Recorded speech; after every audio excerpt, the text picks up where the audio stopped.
car. Republicans targeted tax relief to the Americans whose paychecks were stretched thin by Democrat inflation that needed help. The working families tax cuts provided bigger refunds and bigger paychecks and permanent pro-growth tax policy. And it will make it easier to build, to invest, produce, and hire in America.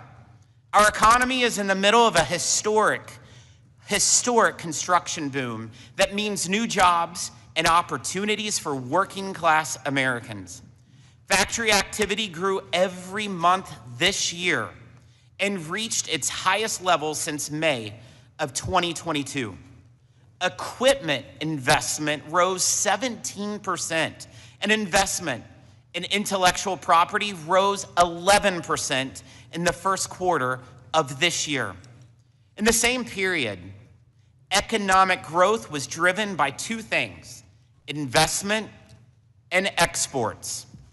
Republican policies are making investing in America a solid bet for companies after decades of America's manufacturing power declining. The president's tax and trade policies work hand in glove to fuel the economic investment that creates great paying jobs.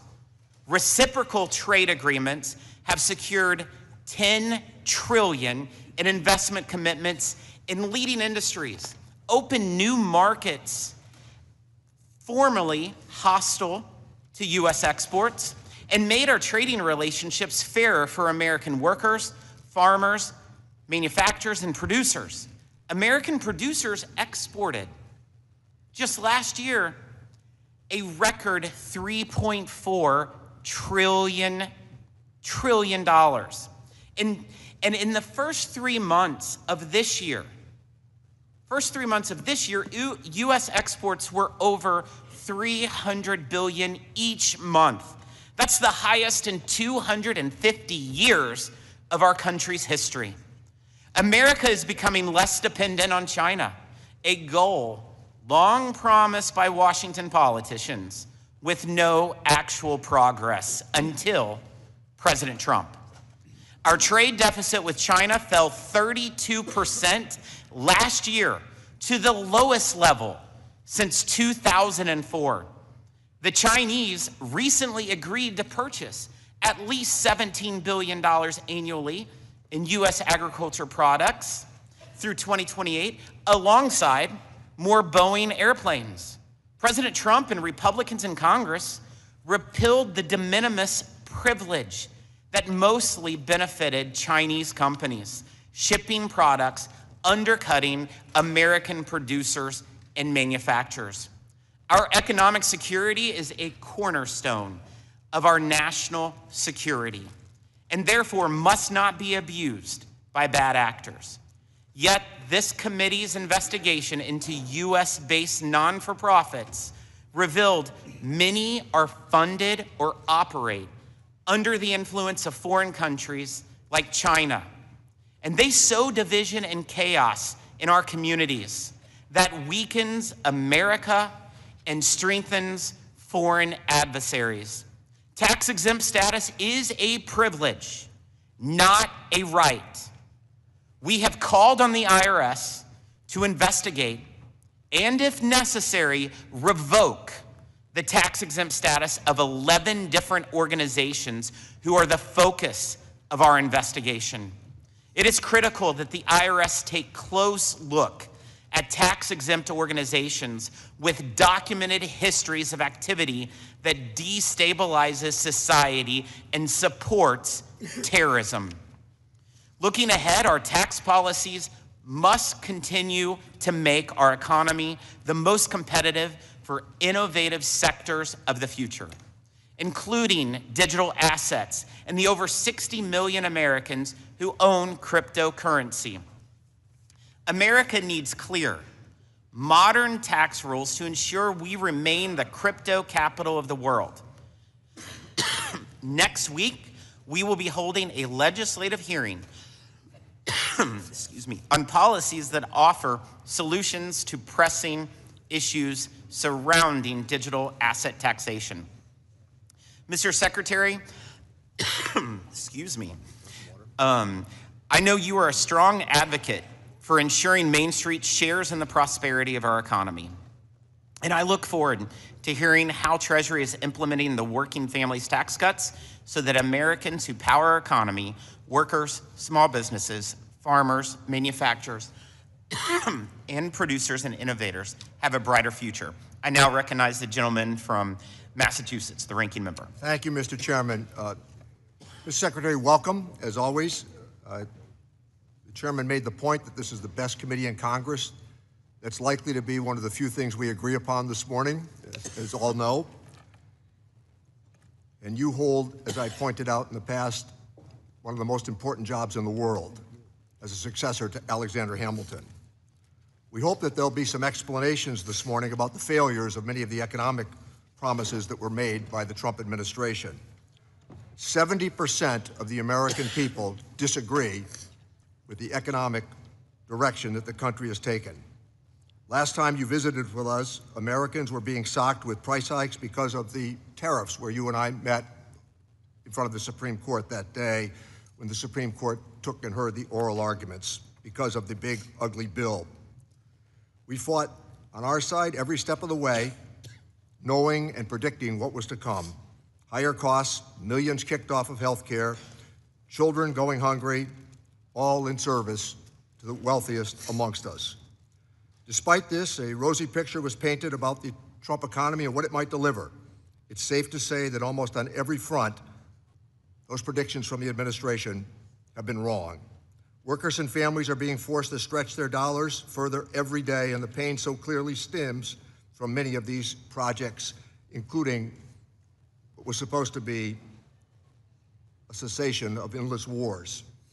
We've watched the price hikes that are coming because of this tariff regime. And during testimony last year, you suggested that the Trump policies would lift the working and middle class and reinvigorate American manufacturing. It was stated that take-home pay and wages would increase. You relied upon consumer confidence data to tout the strength of the economy.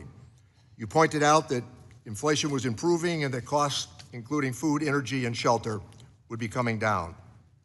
And now we have a chance to reflect upon what actually happened, including the slow walking of the tariff refunds that are due. Families are forced to shell out $1,700 more last year to cover many of the costs that were estimated to be rosy here not that long ago. Between the tariffs, the Iran war, prices are rising faster than they have in years. Last month, the inflation rate ate up paychecks. Appreciated the chairman's position on pointing out that there has been a routine of 3% increases, but when you're paying more for everything else, that quickly goes away. The price of a tank of gasoline in many places has gone up by almost 50%. That's a staggering amount. And despite the bullish assessment in January that economic growth would hit 5.4% in the fourth quarter, that growth came in at approximately 0.5%, not even a full percentage point. That's not spin, those are facts. The administration continues to argue that down is up and to convince people that their pain should be subjugated to patriotic causes. Whether celebrating higher credit card delinquencies on households, they're spending more every day because of the economic policies of the administration. As if the $1,700 to cover the tariffs wasn't enough, estimates are now showing that the war in Iran has already cost households another $750. And while an extra $200 in gas costs might not be a lot for some folks in the administration, it sure is for a lot of working families. I'm sure we're going to hear that there are many attempts to save the economy by touting the refunds. Those refunds were eaten up almost overnight because of increases in gasoline prices. Tax refunds fell short of the promises by 65% and have been completely wiped out, as I noted, by price hikes. The president's attention remains everywhere but what's most important. As he said, he's not thinking about people's financial situations. He tends to be focused on more vanity projects, including a ballroom and an arch, and painting the reflecting pool. We are now ready for a cage fight on the South Lawn, and perhaps a $250 bill with his photograph on it. We look at what has happened recently with the slush fund that was created, and our Republican colleagues continue to go wobbly on their defense, perhaps not understanding how this is playing with the American people. I know the administration has been busy trying this week to explain all of it, telling members of Congress that the slush fund is dead, apparently not consistent with what the president offered but 24 hours ago. Let's be real. The $250 bill might be needed because of the price hikes that are coming to the American people. Americans have made this very clear. 77% say the policies have increased the cost of living, and more than half say it's worse than they can previously remember. Consumer sentiment is currently at a record low. The savings rate for Americans has dropped to 2.6%, cut in half in just a year. When we look at this economy, we see failure upon failure. The policies that have been proposed have really not worked for average Americans. Families are getting crushed, and we would suggest today that a new course of action needs to be taken. Republicans have made it clear that they don't want to put a stop to the chaos, but Democrats are unwavering in our fight for American families to lower cost and to end the harm that is being done. Thank you, Mr. Chairman. Thank you, Ranking Member. Today's sole witness is United States Secretary of the Treasury, Scott Bessent. The committee has received your written testimony, and it will be part of the formal hearing record. Secretary Bessent, you have 5 minutes to deliver your remarks, and you may begin when you're ready. Good. Chairman Smith, Ranking Member Neal, and members of the committee, thank you for convening today's hearing. I'm grateful for this opportunity to discuss President Trump's 2027 budget, which builds on this administration's progress in unleashing a new era of economic expansion. I last appeared before this committee just a few weeks before the House passed the Working Families Tax Cuts. So on the heels of the most successful filing season in IRS history, I'd be remiss if I did not begin by thanking the committee for helping to deliver this once-in-a-generation bill to the president's desk. This tax day, under President Trump, we celebrated how much more money hardworking Americans kept, not how much the government took. Over 62 million tax returns claimed at least one of President Trump's signature new tax cuts. No tax on tips, no tax on overtime, deductibility of American car interest loans, and an enhanced deduction for low and middle income seniors. All told, the average refund increased by over 11%, with total refunds increasing by 18%. But as important as what the legislation achieves, it is what it prevented. If opponents of the Working Families Tax Cuts had had their way, our economy would have absorbed the largest tax hike in its history, over $5 trillion. 90% of American taxpayers would have seen their standard deduction slashed, while 40 million families would have seen their child tax credit halved. Instead, this committee held the line, and the American people had a better tax day because of it. Notably, President Trump's pro-growth policies don't stop at putting more money back in the pockets of working and middle-class families. They extend to placing the American dream within closer reach of their children. For context, nearly 40% of Americans have no exposure to U.S. equities, no stakes in the companies they help to build. Trump accounts represent a profound reimagining of that arrangement.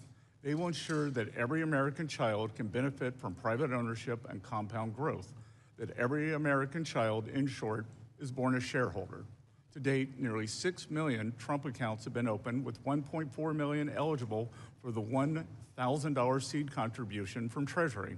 Of course, as his tax cuts deliver relief for working-class Americans, President Trump's economic agenda is bolstered by two other distinct but reinforcing levers: trade and deregulation.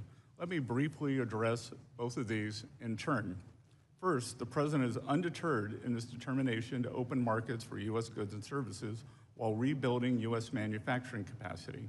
Over the 12 months ending March 2026, the trade deficit for goods declined by $370 billion compared to the same timeframe ending March 2025. The economy has added 313,000 net new private sector jobs and 13,000 manufacturing jobs in the past 2 months. Firm capital expenditures rose at an annual rate of over 17% in the final quarter, and companies are investing trillions to build and expand here at home. American industry is winning again to the benefit of American workers. A whole-of-government approach, meanwhile, is coupling our manufacturing revival with a great regulatory reset. Properly calibrated regulation is essential for economic growth, capital formation, employment, and higher wages. So at the outset of this administration, President Trump set the ambitious benchmark of slashing 10 existing regulations before issuing a new one. In 2025, we shattered that goal with a ratio of 129 to 1, and as a result, the regulatory actions generated more savings last year than in those of the prior Trump administration combined. Separately, any one of these initiatives on trade, tax cuts, and deregulation would be substantial. Taken together, they are transformative. Before President Trump took office, our trading partners exploited America's markets, our regulatory state smothered businesses, and our tax code was poised to punish workers and job creators. Today, his policies are driving lower taxes, bigger paychecks, and broader prosperity. So I thank this committee for its partnership in this critical work, and I look forward to building upon our strides through the President's budget for the year ahead. Thank you. Thank you. We'll now proceed to the question and answer session. Mr. Secretary, yesterday in the Senate, you received a lot of questions from the Democrats over the anti-weaponization fund, which Acting Attorney General Todd Blanche said on the record is dead. You also told the Senate Finance Committee over and over and over and over a few more times again that you cannot discuss the settlement or the case due to ongoing litigation. Can you please set the record straight right at the top of this hearing so members do not need to use their limited time asking you questions you cannot answer? What is the status of the fund, the settlement agreement, and what part did IRS CEO Mr. Bisignano play in both? Good. Thank you for this question, Mr. Chairman. I said yesterday that Einstein's definition of insanity is asking the same question over and over again and expecting a different answer. Let me be clear, as we've done throughout this matter, the Department of Treasury is following the direction of the Department of Justice. Acting Attorney General Todd Blanche testified on Tuesday that the government will not be moving forward with the fund. We intend to comply with that direction and Attorney General Blanche's direction. I do not have any details into what that means at this time, but I will note that even the Acting Attorney General Blanche's statement Tuesday, this matter is still subject to ongoing litigation, so I'm unable to comment further on it. That means I'm also not able to discuss any part of the settlement agreement. As with all department litigation, the Department of the Treasury and the IRS are represented by the Justice Department, so any additional questions about the settlement or the fund should be directed to Acting Attorney General Todd Blanche. To your point about Mr. Bisignano, while I cannot speak on his behalf, I will note that the settlement agreement calls for the United States to issue an apology to the plaintiffs for, among other things, leaking their tax returns. Mr. Chairman, President Trump is a great American who has endured over 10 years of harassment and weaponization from all levels of government. No American should be targeted for political reasons. Thank you, Secretary, for starting out with that information. This tax filing season was the most historic because of the tax relief delivered to working class families through the Working Families Tax Cuts.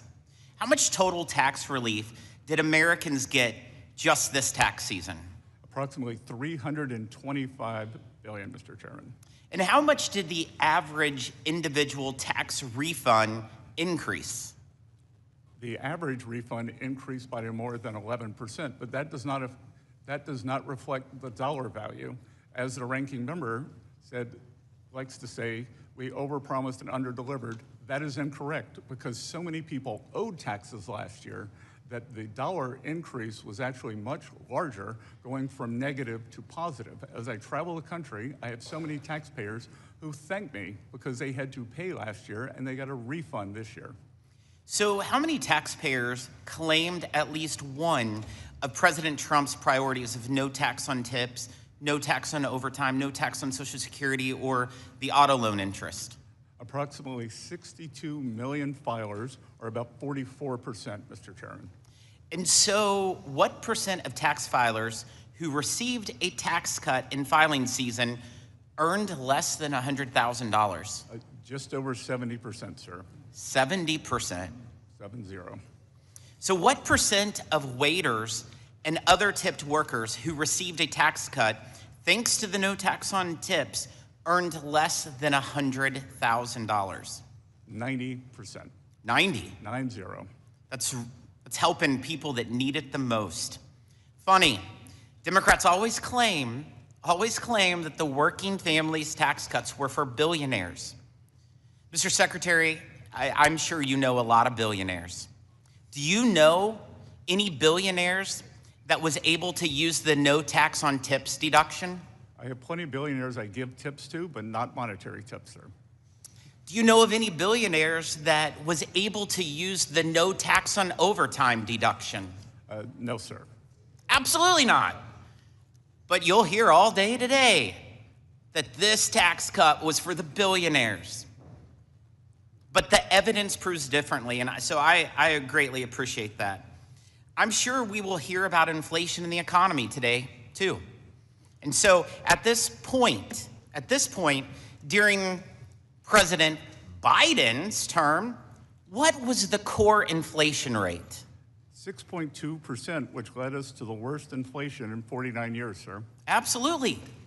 And was the highest under Biden? What was the highest?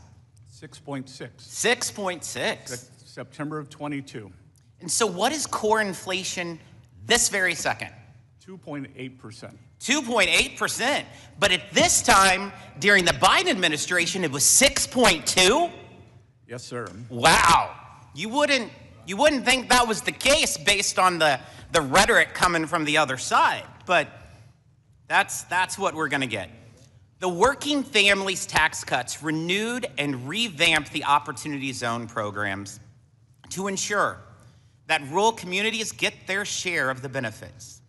The law provides incentives that will drive an estimated $100 billion in new investments into rural communities, helping small businesses and working families in underserved, often overlooked areas of the country.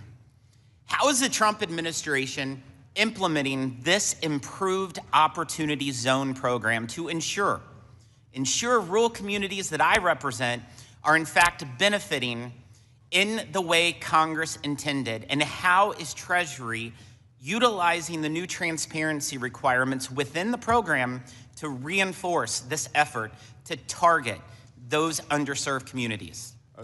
Mr. Chairman, as someone who grew up in a rural community, I'm very excited by the prospect of these opportunity zones being available there. I think it is new and important seeing the success, and I'm also excited by the permanence. And I would also point out that many members from the other side of the aisle have called Treasury concerned about losing opportunity zones in their districts or states in the case of senators. And I pointed out to them that they voted against them, but we will work with them on these opportunity zones. Congress wanted to reach all levels, and we are working on transparency requirements, which are critical because to make sure that the investment is reaching the rural communities, small businesses, and local projects. Thank you. On January 5th, 2026, through the hard work of both you and your staff, the Treasury Department secured a side-by-side agreement that largely exempts U.S. headquartered multinational enterprises from the OECD's income inclusion rule and undertaxed payments rule. This is a major win for U.S. tax sovereignty. How confident are you that this agreement will be respected and fully implemented by OECD members, particularly in the European Union? I believe that we have the tools necessary that if our sovereignty is not respected, to counteract any failures to enact this. And I believe this is important because with this, the money comes into the U.S. Treasury rather than foreign treasuries, Mr. Chairman. What I would say, Secretary, you can count on us as working hand in glove as allies, because Congress can also move legislation to make sure that they honor this, and we're willing to do that if they do not honor your commitment. And Mr. Chairman, I will point out that my friend Senator Wyden complimented the side-by-side when he was back in Oregon recently. It's great to hear. What monitoring has Treasury put in place to ensure that U.S. companies are not still subjected to the discriminatory treatment?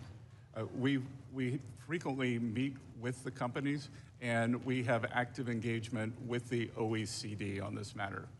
Thank you. I now recognize the ranking member. Thank you, Mr. Chairman. A reminder that members of the committee, they get to decide how to allocate their 5 minutes as long as they're within the framework of the questions that they wish to ask. So, Mr. Secretary, were you or any employee of Treasury informed of the settlement that the Attorney General entered into with the plan of the fund? Again, Congressman, there's ongoing litigation, and as I said, I'm unable to answer. Fine. So I think we can agree upon this. There were 400,000 taxpayers that had their tax information leaked when Charles Littlejohn released that information. We all agree no citizen should have their taxpayer information leaked. That's a clear violation. But if we follow the logic of what has been proposed, then the suggestion would be that these 400,000 people would be never subject to any sort of IRS oversight? Again, I'm unable to comment on that. Okay. So let me go back to part of the statistical data that's been gathered. With Barnstable, Massachusetts, which is a central hub on Cape Cod for commercial and transportation activity, they rely upon tourist dollars. It's a big deal. Over the last year, there's been a 54% decrease in Canadian tourists. We're slow walking the tariff refunds. You and I were there, as I reminded the audience today, when the Supreme Court heard those arguments, and the suggestion was that the tax refunds were going to proceed expeditiously. That is not happening. There have been arguments that somehow that they've been slow walked on purpose because they did cost $166 billion, which would come from revenue that previously had been allocated. In Las Vegas, those who fly into the Harry Reid Airport, 4.9 million people flew in last year. That's down by 12%. The positions that we have taken on the tariffs, the positions that we have taken on trade, have really been inconsistent with previous presidents and previous administrations. We understand how tariffs might be used to penalize an adversary, but the application of these tariffs are not working for the American family because of the price increases that are being experienced, particularly in the agricultural states where we can see where much of the political turmoil is now playing out. Ground beef is up by 20%. As I noted earlier, gasoline 51%. Airfares have spiked by 20%. And everywhere that we turn, there's a price hike because of the economic policies that the president has embraced. Inflation has hit 3.8%. We've watched how now perhaps we're going to change the independence of the Federal Reserve Board for the purpose of complying with some political suggestions. Let me suggest here that we think that the independence of the Federal Reserve Board, and in fact, the independence of the former chairman of that board, helped to guide us through a very rocky period of time. We watched how that service was denigrated time and again, despite the fact that it was an honest, patriotic effort that was made by that chairman to get us through, again, a very, very difficult period of time. But if we don't like the outcome with the Consumer Price Index, we get rid of the forecaster. If we don't like the result of what the Federal Reserve Board has said, then we threaten and intimidate the chairman of the Federal Reserve Board. The argument has been, since your last visit, that lowering costs was something that we all embraced. But there's a fundamental acknowledgement, and it is not happening. I cited a previous statistic that I think remains very compelling this morning. 77% of the American people disagree right now with the economic positions that are being embraced by the administration. With that, I yield back my time. Thank you, Mr. Buchanan. Thank you for being here today, Mr. Secretary. Passing the working family tax cuts was a major win for all Americans. In addition to the record tax refunds that millions of Americans have received, I'm especially excited about the law as it pertains to small business. 100% bonus depreciation for business investment will boost the economic growth in manufacturing by encouraging small business to invest in America. Someone that's been in business for a lot of years, I can tell you the reality is very much the case. In addition, the permanent 199A small business deduction will make it easier for small businesses to create jobs and reinvest in their corporations or operations. More than anything else, I'm excited about the fact that we made a lot of this permanent. It'll make a huge difference going forward, and it has already. Working families' tax cuts are ensuring that American businesses can thrive and grow in the economy. I had the good fortune of being chairman of the Florida Chamber. We had 130,000 businesses, and these tax things, I can tell you, make a big difference. And the guy who's, Mark, who's CEO, made that reference to me many times. Mr. Secretary, the small businesses in my district tell me 100% bonus depreciation is so important that that decision is key to their buying equipment and other things. What's your thoughts on that, or your experience on the bonus depreciation part? Congressman, I believe that the bonus depreciation, the full deductibility of the equipment is one of the greatest driving forces we are seeing in our manufacturing and, in fact, our Main Street revival. And I think equally important is the permanence. The Republican Congress made this permanent, so great certainty, and the 20% pass-through rate is also made permanent, is giving small business permanence. Can you touch on 199A? That's a big thing for a lot of people in the district. It levels the playing field with the corporations where they got cut 35 to 21 or whatever, or 20, but this will give that 20% will make a big difference. But I wanted to get your thoughts and what you're seeing. Yes, sir. It gives the average small business about $7,000 more per year, and the small business deduction cuts taxes for 8 million small business owners by $4,600. And again, what is important here is the certainty and the permanence. It allows the small businesses to hire, to invest, and plan for the future. And then let me just touch on in my district, being in Florida, we have a lot of, obviously, seniors, one of the, I think, the 5th most seniors in the country in terms of that. And they're excited about this cut. I think it's 200,000 seniors that I have in my district, but the number is a huge number across the country. Where is that at today? And I think more importantly to me, or one of the big things, is to making sure we're talking to a lot of our seniors, because most of them are taking advantage, but my sense of it is not all of them are taking advantage. What are we doing to communicate with the seniors that haven't taken advantage of the opportunity? Congressman, I was just down at the Villages in Florida, the largest retirement community, not in the United States, but in the world. And I cannot tell you the enthusiastic reception that them being able to keep most of their Social Security has made. And these are not the well-to-do people, maybe at the Villages, but in general, that when we saw the senior deductions, 68% of the filers made less than $100,000, and 96% of the filers, 96%, make less than $200,000. Yeah, for many years I'd go to these hearings or different meetings that we'd be involved in, many times with senior organizations, and they always complained or thought about, when are we going to address? We've paid taxes once on Social Security, we got to pay it again. So that's a big deal, but I just want to make sure we're doing everything we can to communicate with them so they can take advantage of it. Most have, but there's many that haven't. But thanks for your leadership and all you've done for the country. Good, thank you, sir. And Treasury is working with Social Security Administration to make sure everyone is taking advantage of this. With that, I yield back. Thank you. Mr. Doggett. During your tenure as Treasury Secretary, has the IRS recommended that any taxpayer be granted immunity from an audit for their taxes? Again, one portion of that is under litigation, so I'm not able to. Yes, sir. It isn't a question of being not able, it's being not want to. But my question no, sir. is as I said, thank you, sir. There is litigation. Reserving so my time, my question to you again is, definition of insanity, in the sir. ordinary practice of the Treasury Department, has there ever been a recommendation that a taxpayer be granted immunity from an audit of their taxes? Sorry, what was that? Same question. Has the IRS recommended that any taxpayer be granted immunity from an audit of their taxes?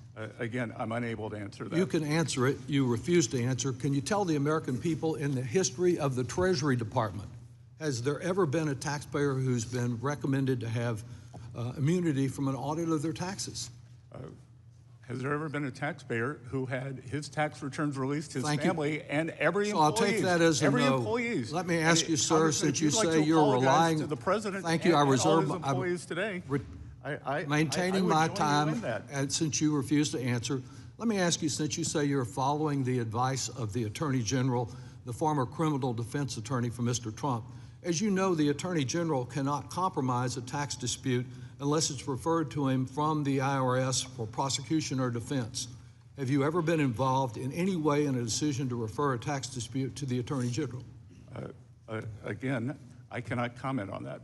You can't comment. Your argument here that you can't comment in this case makes as much sense as President Trump saying that he cannot. I understand you want to talk over me, but you're not answering the question, because you may have defined insanity by referring to Einstein, but your appearance here today and yesterday in the Senate defines deception, and that's what you're doing to the American people. Isn't it correct, sir, that the Financial Management Service within the Treasury Department must give approval before any payment can be made from the judgment fund? Sir, we administer the payments. Yes, sir. You give approval to it. And no, sir, we administer them. You make a sign-off on them being... We administer them, just like if you tell your bank to wire money. Did your Brian... bank does not say, do not pay, you shouldn't pay your Right. Visa bill. Did Brian Morrissey, who had been only confirmed by the Senate a few months earlier as Treasury General Counsel, do a good job for you? Can you answer that just with a yes or no? Yes. Yes, he did. And as you know, he abruptly resigned rather than be associated with the seedy Trump slush fund deal and didn't sign off on anything. Can you pledge to the committee? I'm asking you a question, sir, if you'd listen to it. Can you pledge to the committee that you will assure that no retaliation occurs against the career IRS employees who wrote the 25-page memo asking the Department of Justice to halt action on this outrageous audit immunity deal? Sir, we follow the law.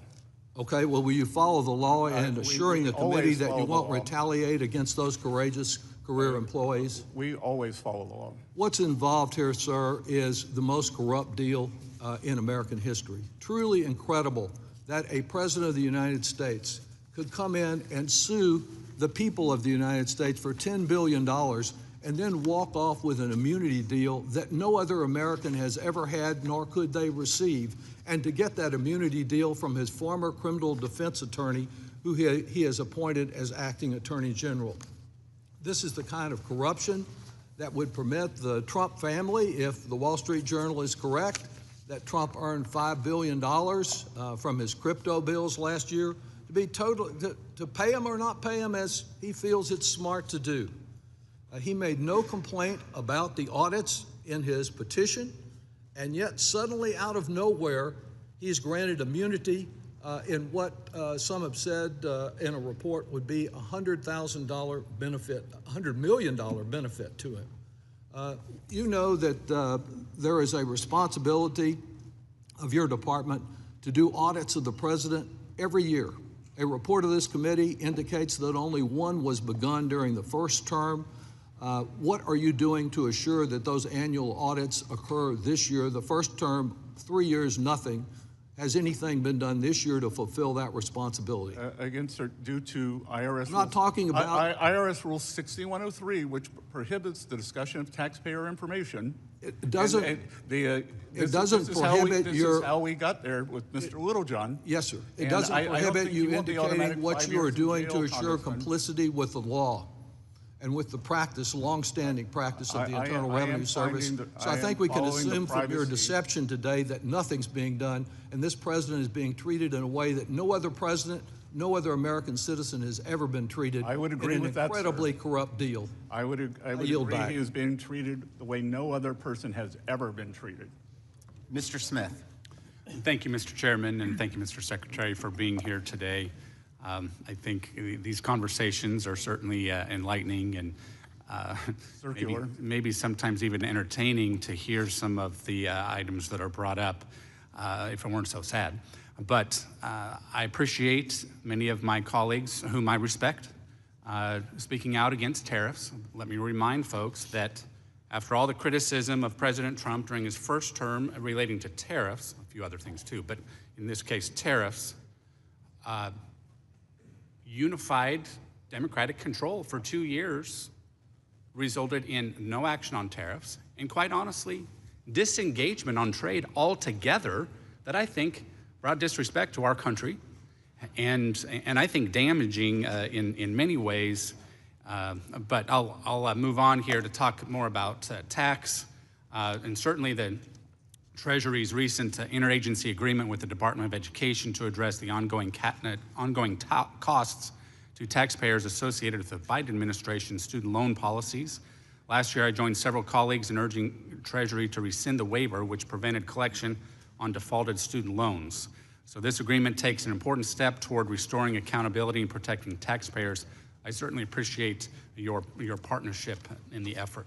You know, the Working Families Tax Cut Bill was very productive, certainly teed up by the Tax Cuts and Jobs Act from the first Trump term.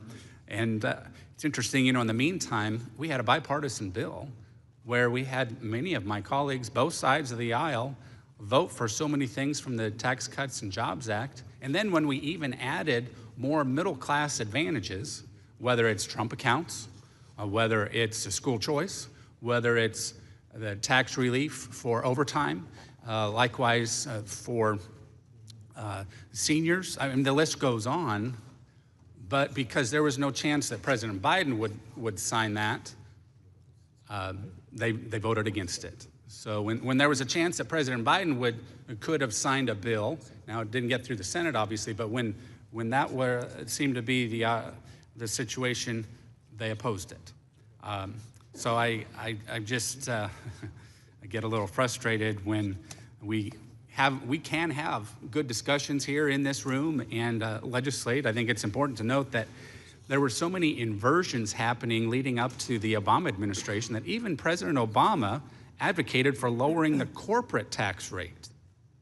Now, he advocated a rate that didn't have enough support here.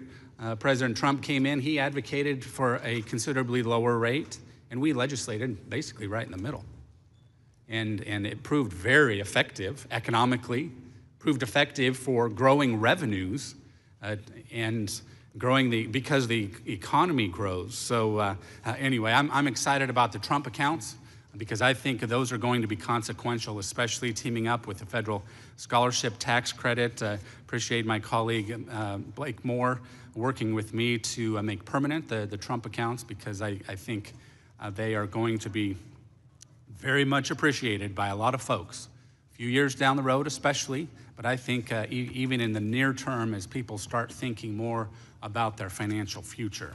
Now, a lot's been said about various things and certainly the president, but I know that there's been quite a bit of chatter from the other side of the aisle regarding the president's investments. I'm just wondering if you could set the record straight on this and explain how there have been mischaracterizations during the process and mischaracterizations of the law, perhaps.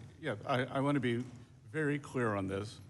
President Trump's investment holdings are maintained exclusively in fully discretionary accounts managed by independent third-party institutions who have sole and exclusive authority over all investment decisions, including asset allocation, trading, rebalancing, and portfolio management.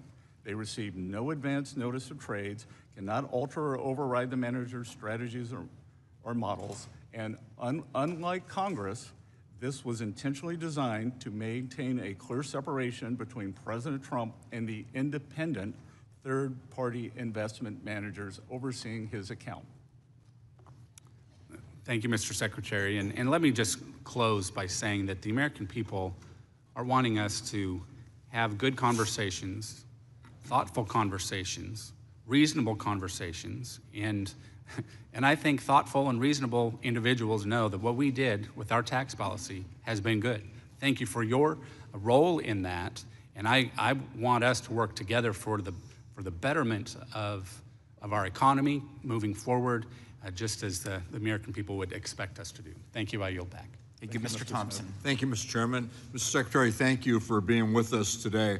You were here a year ago. You came before the committee, and you closed your testimony by saying the president's bold leadership had laid the foundation for what you called a golden age economy. More recently, you said the economy could grow by at least 3.5% this year, and that Americans would see a non-inflationary boom. Mr. Secretary, I've searched hard to find constituents in my district who believe that this economy is golden. In fact, many of them are struggling more today than they were the last time you were in front of this committee.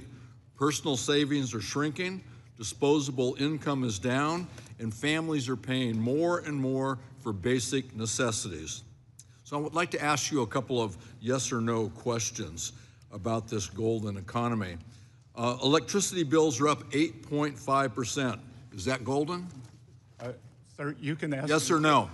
You can ask Yes me a or question. no? You can't tell me how to answer it. So, Okay, let me put it this way, Mr. Secretary, because you're obviously not here to answer questions. I am here to You're answer It's questions. my time, Mr. Secretary. It's my time. Health insurance costs are up 26%. That's not golden. Child care costs are up 9%. That's not golden. Gas prices are up nearly 50%. That's not golden.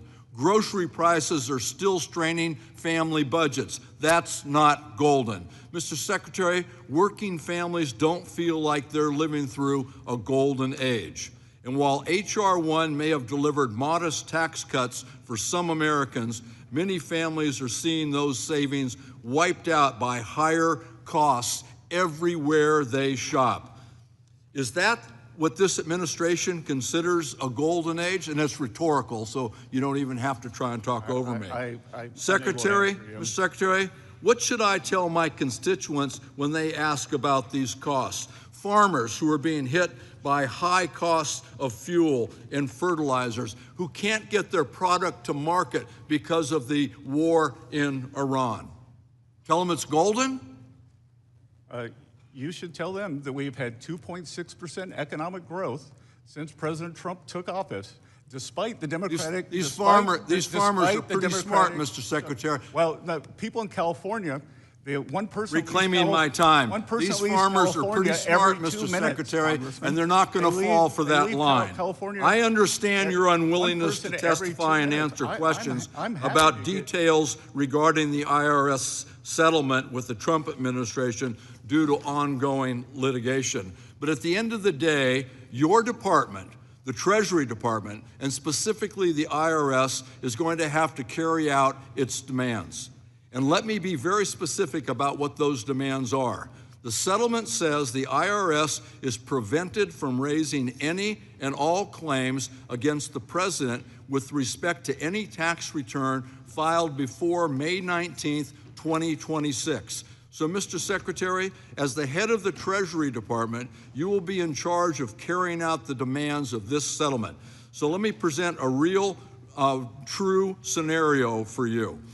If on May 18th, President Trump files an amendment to his 2024 federal tax return, and the amendment says, quote, I'm owed an extra $10 billion. That's the amount that he sued the IRS, that I forgot to claim on my tax return. Is it your opinion that the settlement agreement signed by Todd Blanche, the acting attorney general and President Trump's former personal attorney, would require you to pay President Trump $1 billion, no questions asked?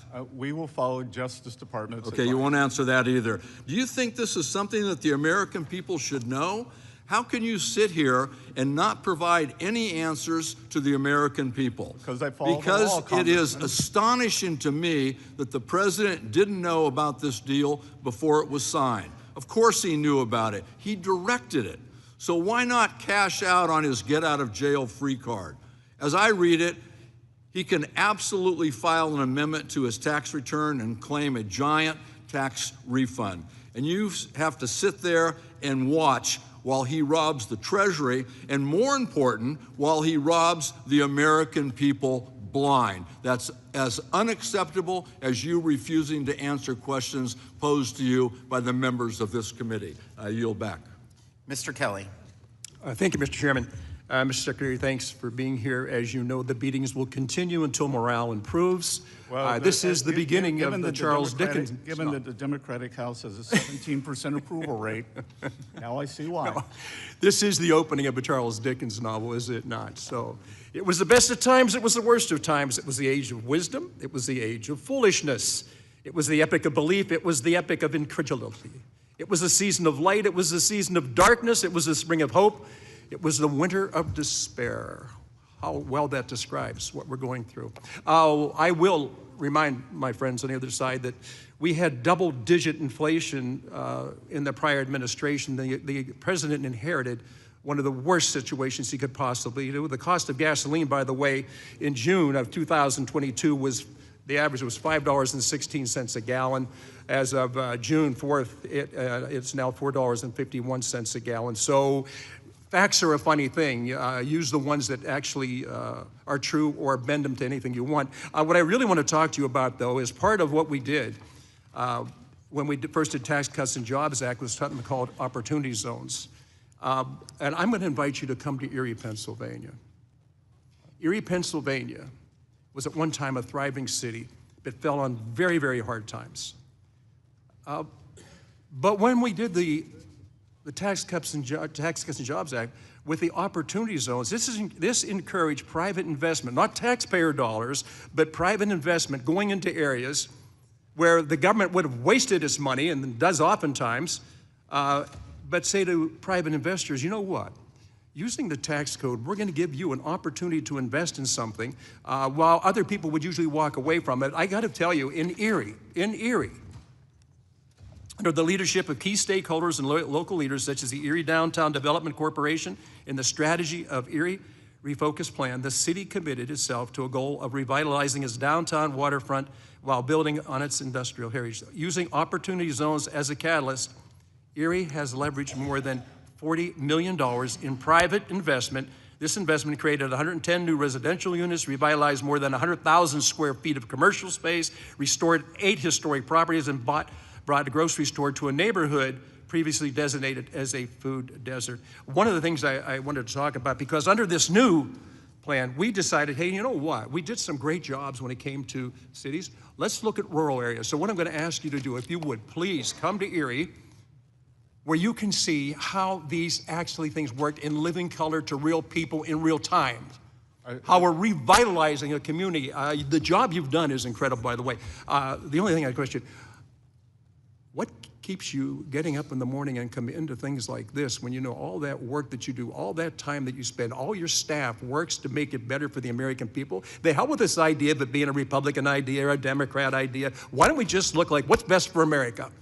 Well, the representative, first of all, I have heard that Erie is the poster child in a great way for opportunity zones. So I look forward to coming and visit, and I look forward to visiting the rural areas in your district. And also, as I said earlier, many representatives, senators from the other side of the aisle have called me to ask for guidance on opportunity zones. I pointed out that they voted against them, but that is why I come in, to help the American people. We can overcome partisan differences that they voted against them. It is in statute now, and we will make it work for all the American people. You know what, and I appreciate that, so we'll get with you on that, because I have 2 friends in the Senate right now that represent Pennsylvania. They are sometimes would have been described as polar opposites. They're not. So between Senator Fetterman and Senator McCormick, we have 2 people in the Senate now working together to do the best things that they can do for the state they represent and the nation that they work for. I think if we could twist things around, and unfortunately elections get in the way of us doing things that are actually beneficial to the American people. We tend to work on a party spectrum rather than the people we represent. As I said, I represent 750,000 people. None of them are, it's not an all red, it's not all blue. And in fact, what discourages me is too many of our people who live in the area no longer have faith, and they don't even register to vote. But please, we're going to invite you. We're going to invite Senator Fetterman, Senator McCormick. We will get people there to sit down with you. There is such a wealth of opportunity taking place right now. The figures don't lie. Sometimes the liars can figure, but figures don't lie. Thank you for doing what you're doing in your private life, to walk away from that, to walk into this. When they first described it as a swamp, they had no idea how deep the swamp has become. Thank you for being here today, and thank you for your dedication to the United States of America. Thank you, Mr. Larson. Thank you, and thank you, Secretary, for joining us here today. It's always kind of unusual when you start a hearing and are instructed what you can say or can't say in an open and free democracy. But having said that, you mentioned in your testimony core inflation a couple of times. What's the difference between core inflation and inflation? Many people believe, or it is in general, energy prices and food prices, which are much more fast-moving. And I would say that energy prices will roll down when this Iran conflict ends. So is gasoline considered part of core inflation? Yes, sir. It is. So those remarks, core inflation reflects gasoline prices. Core inflation, it reflects the underlying trend in inflation and whether that inflation has become endemic to the system as it did during President Biden's Has the war in Iran had anything to do with core inflation? Sir? Does the war in Iran have anything to do with core inflation? Or you can't answer that, or no. Either, or are we precluded from asking that? Well, I'm not sure what the question is. Let me make it as simple as I can. Does the war in Iran, are you with me? Has the war in Iran thus far, have witnessed the rise in gas prices as it caused? Well, again, that is the regular inflation, and gas prices have gone up, which I believe will be temporary. Gas prices have gone up, but you believe they're temporary. Core inflation has dropped 0.5% since President Trump came to office. Geez, you know, when I'm home in my district, I'm going to just tell those people, geez, you know what? You missed this whole thing. Don't you understand core inflation? You guys are better off. I mean, these gas prices, I don't know what you people are thinking out there. For God's sake, you know, you should be doing cartwheels in the street over the price of gas. So what is the administration's plan to lower gas prices? We've taken the many. Are you in favor of eliminating the gas tax? We have moved to. Are you in favor of eliminating the gas tax? We would like to work. Are you able to answer that, or is that not answered? Well, if I'm not interrupted, I can, Congressman. Well, I'm waiting for your answer. We have moved. We have asked Congress to move to eliminate the gas tax. That is done through statute. You have moved that. So you're in favor of eliminating the gas tax? We have asked for that. So we can join bipartisanly today because you're in favor to eliminate the gas tax? Again, the White House has asked for it, sir. They have? Why isn't it before the committee for a vote? I don't run the agenda. Well, it's good to hear that we're in favor of something that we can work on bipartisanly that will help relieve people who need it the most. Forgive me, but people in my district aren't doing cartwheels over this economy. They haven't seen the impact that you claim that they're all receiving. People hear a lot of rhetoric, et cetera, but that doesn't pay their grocery bills. That doesn't pay their heating costs. That doesn't put fuel in their tanks. that doesn't help them get through the day-to-day grind of their lives. And so coming here and filling us with platitude and telling us how grateful we should be to the Trump administration for everything that it's done, well, Congressman, is this war responsible for any of this? Congressman, food at home is up 2.5% since President Trump took office. Are we at war currently? Which is twice. Are we at up war twice that currently? much every year under the Biden administration. Are we at war currently? That the conflict has been halted. The conflict has been halted. So we're not at war.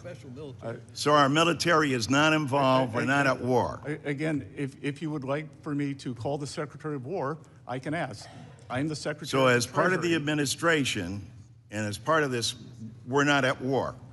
How in God's name, if we can't answer any questions at all, and I don't know, maybe there were some special orders where we're not allowed to these questions or not, we ought to make that clear. Are we at war or not? I'm asking as relation to the cost of going up for oil and gas. That hasn't risen? Well, has it risen because of the war? It did rise because of the conflict, yes, sir. The conflict. So that's what we call it. Our people go into battle and lose their lives. Mr. Larson, your time has expired. Mr. Schweikert. Thank you, Mr. Chairman. And just, Mr. Secretary, you were already heading there. As everyone here, I'm sure, knows, PCE, there's actually trimmed, which Kevin, new head of the Fed, prefers. There's actually 4 or 5 ways you do balancing on the calculations. So if any of you want joint economic, actually, we have a whole chart of how those calculations work. Those will be facts, and they're inconvenient.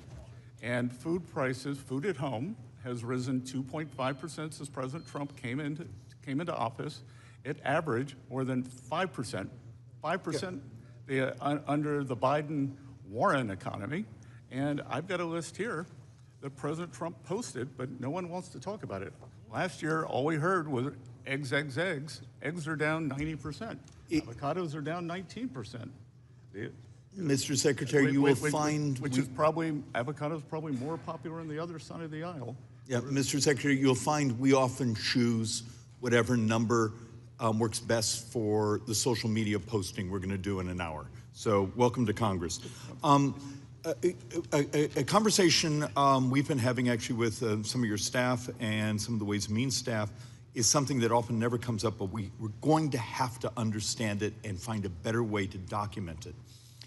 We calculate about 17% of the U.S. economy now is in the tax-exempt space.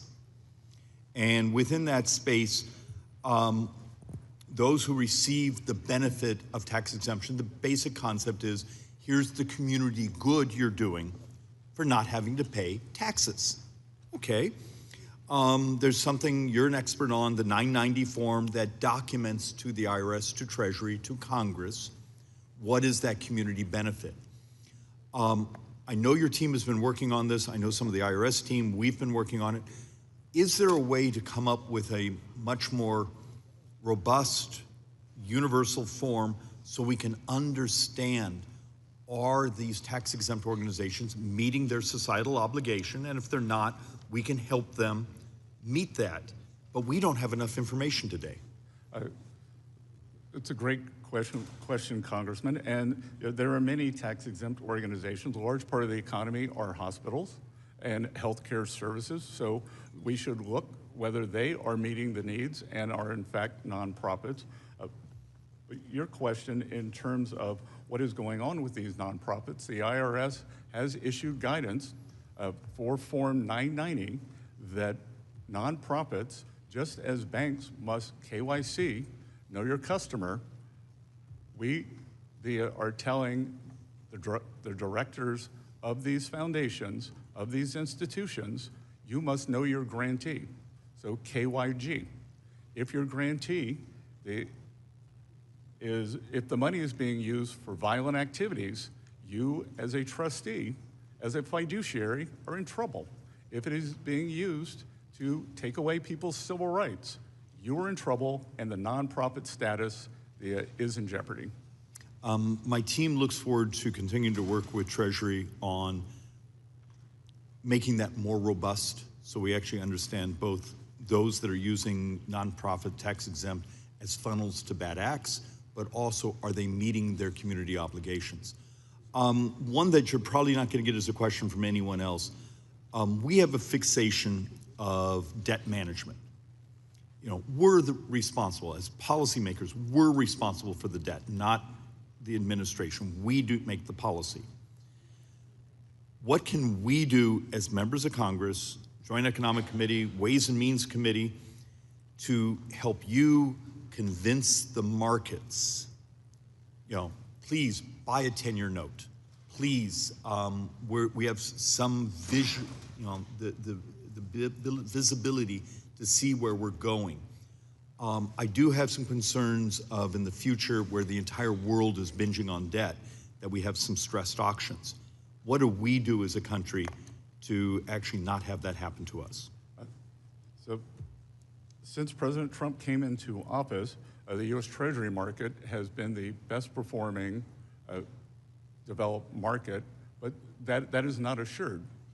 It is assured that we will have, the Treasury will have a regular and predictable issuance cadence. But what we must let the borrowers know, people who are buying Treasury bonds, whether it is U.S. households, the foreign central banks, and everyone else in between, that we are serious about getting our debt and deficit numbers under control.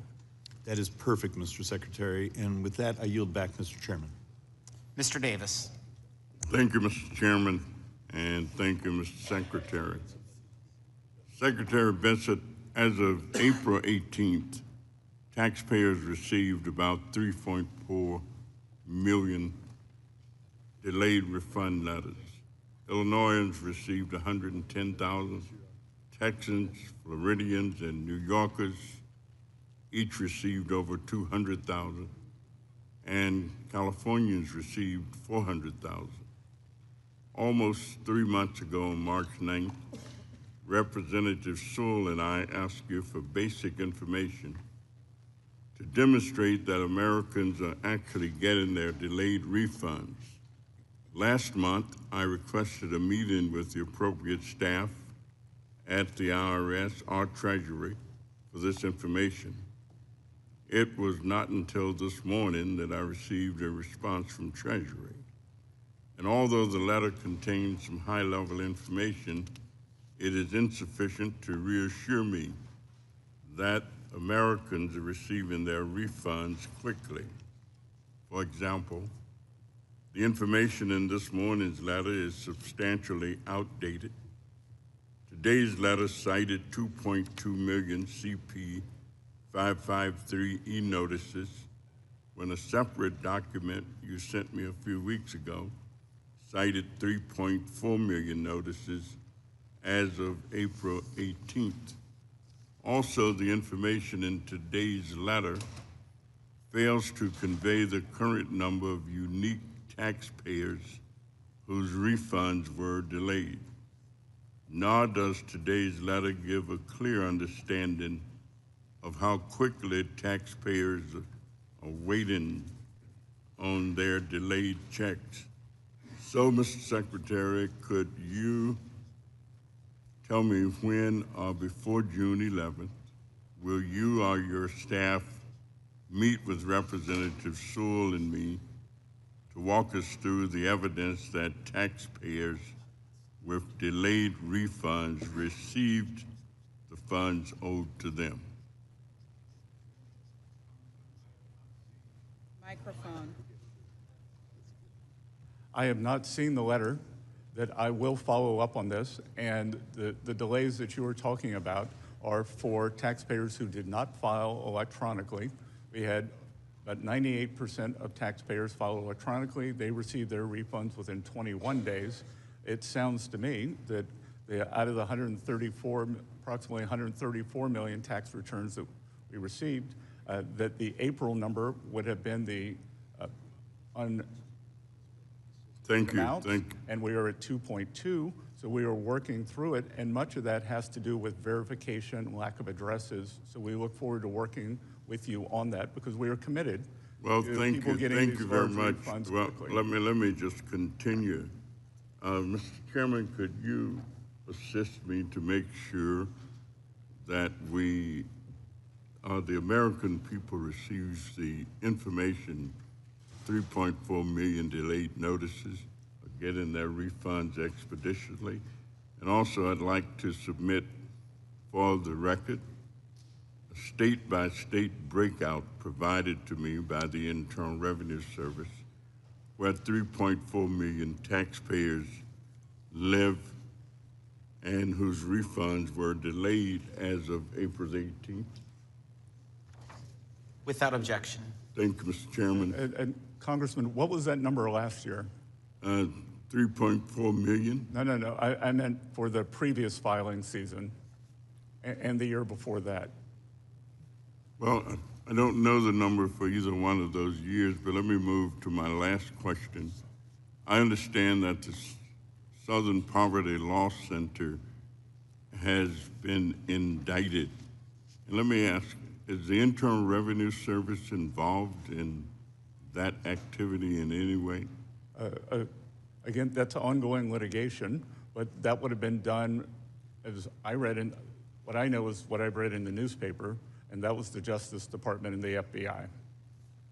And Internal Revenue is not urging or suggesting to any other entities that they may lose their tax exemption if they contribute to the Southern Poverty Law Center? Again, there's ongoing litigation, but that's driven by the Department of Justice and the FBI. Thank you, Mr. Chairman. I give back. Thank you, Mr. LaHood. Thank you, Mr. Chairman. Mr. Secretary, welcome. Thank you for being here today. Thanks for your service. I want to touch on affordable housing. I think collectively, as we travel back to our districts, we continue to hear about the lack of affordable housing. And I would describe it as a rural, suburban, and urban problem. And last year, in the Working Families Tax Cut Bill, we included a number of provisions on affordable housing. And one of those was my bill that was included in there on the affordable housing tax credit. And as you're well aware, one of the most significant barriers to economic success in our communities is housing. And so in the Working Families Tax Cut Bill, we included the affordable housing tax credit, which includes a permanent 12% increase in the 9% allocation of LIHTC credits beginning this year. Independent analysis have estimated that this will lead to the development of more than 1.2 million more affordable homes nationwide over the next 10 years because of what we did. From your perspective and the Department of Treasury, what will the expansion of the affordable housing tax credits mean for working families struggling to afford housing? The LIHTC provision specifically gives great predictability for investors and builders who want to go into the market, and I think we've already seen a pickup in those areas and with this program. And Mr. Secretary, what do you see for, as we try to address this problem, other mechanisms within Department of Treasury or legislatively that we ought to be looking at? Well, there are two housing bills, one in front of the House and one in front of the Senate, and that seem to be languishing. I want to switch topics. I also, beyond being on the Ways and Means Committee, I serve on our Select Committee on China, which is a bipartisan committee focused on how do we win the strategic competition against the CCP. And I also serve on our Intelligence Committee. And I want to focus on 45X, and that's a provision in the tax code. And so last year in the Working Families Tax Cut Bill, we included the Foreign Entity of Concerns restrictions that pertain to curbing Chinese technology by manufacturers and mandating in that bill that they operate fully independent companies here with no reliance on Chinese entities. Despite these clear requirements, recent media reports indicate that many manufacturers continue to depend on the active support of Chinese engineers overseen by the CCP, security officers embedded in their U.S. facilities, undermining the objective of fully transferring operational knowledge of these technologies to U.S. companies. So, Mr. Secretary, what is Treasury doing to address and prevent Chinese penetration and involvement in these companies receiving the 45X tax credit? So we are polling the companies. We are asking for verification that this is not happening. And whenever we receive a report, we investigate it, just as with CFIUS. CFIUS is self-reported, but when we discover transactions that we believe should have been reported, then we can go back and investigate those transactions. And to your knowledge, have any of those investigations led to a fruitful prosecution or holding somebody accountable? I can get back to you. I can have my staff get back to you, but I can tell you it has been very robust. And you would have seen that recently the FCC banned Chinese drones and routers. And with the connected auto mandate, that electronic systems in American cars cannot be connected to Chinese entities. Thank you. And I'll look forward to the follow-up with you and your team on this. This is something, obviously, we got to be heavily focused on. Lastly, in my remaining time, I just want to focus on digital service taxes as it relates to Canada. And maybe, obviously, we have concerns. We credit the administration for what you've been able to do on DSTs in Europe, but there's still some concerns with our Canadian friends. Can you comment on where we're at with that? We are pushing, whether it's Europe, whether it's Turkey, whether it's Brazil, whether it's India, whether it is Canada, we are pushing back on these digital service taxes.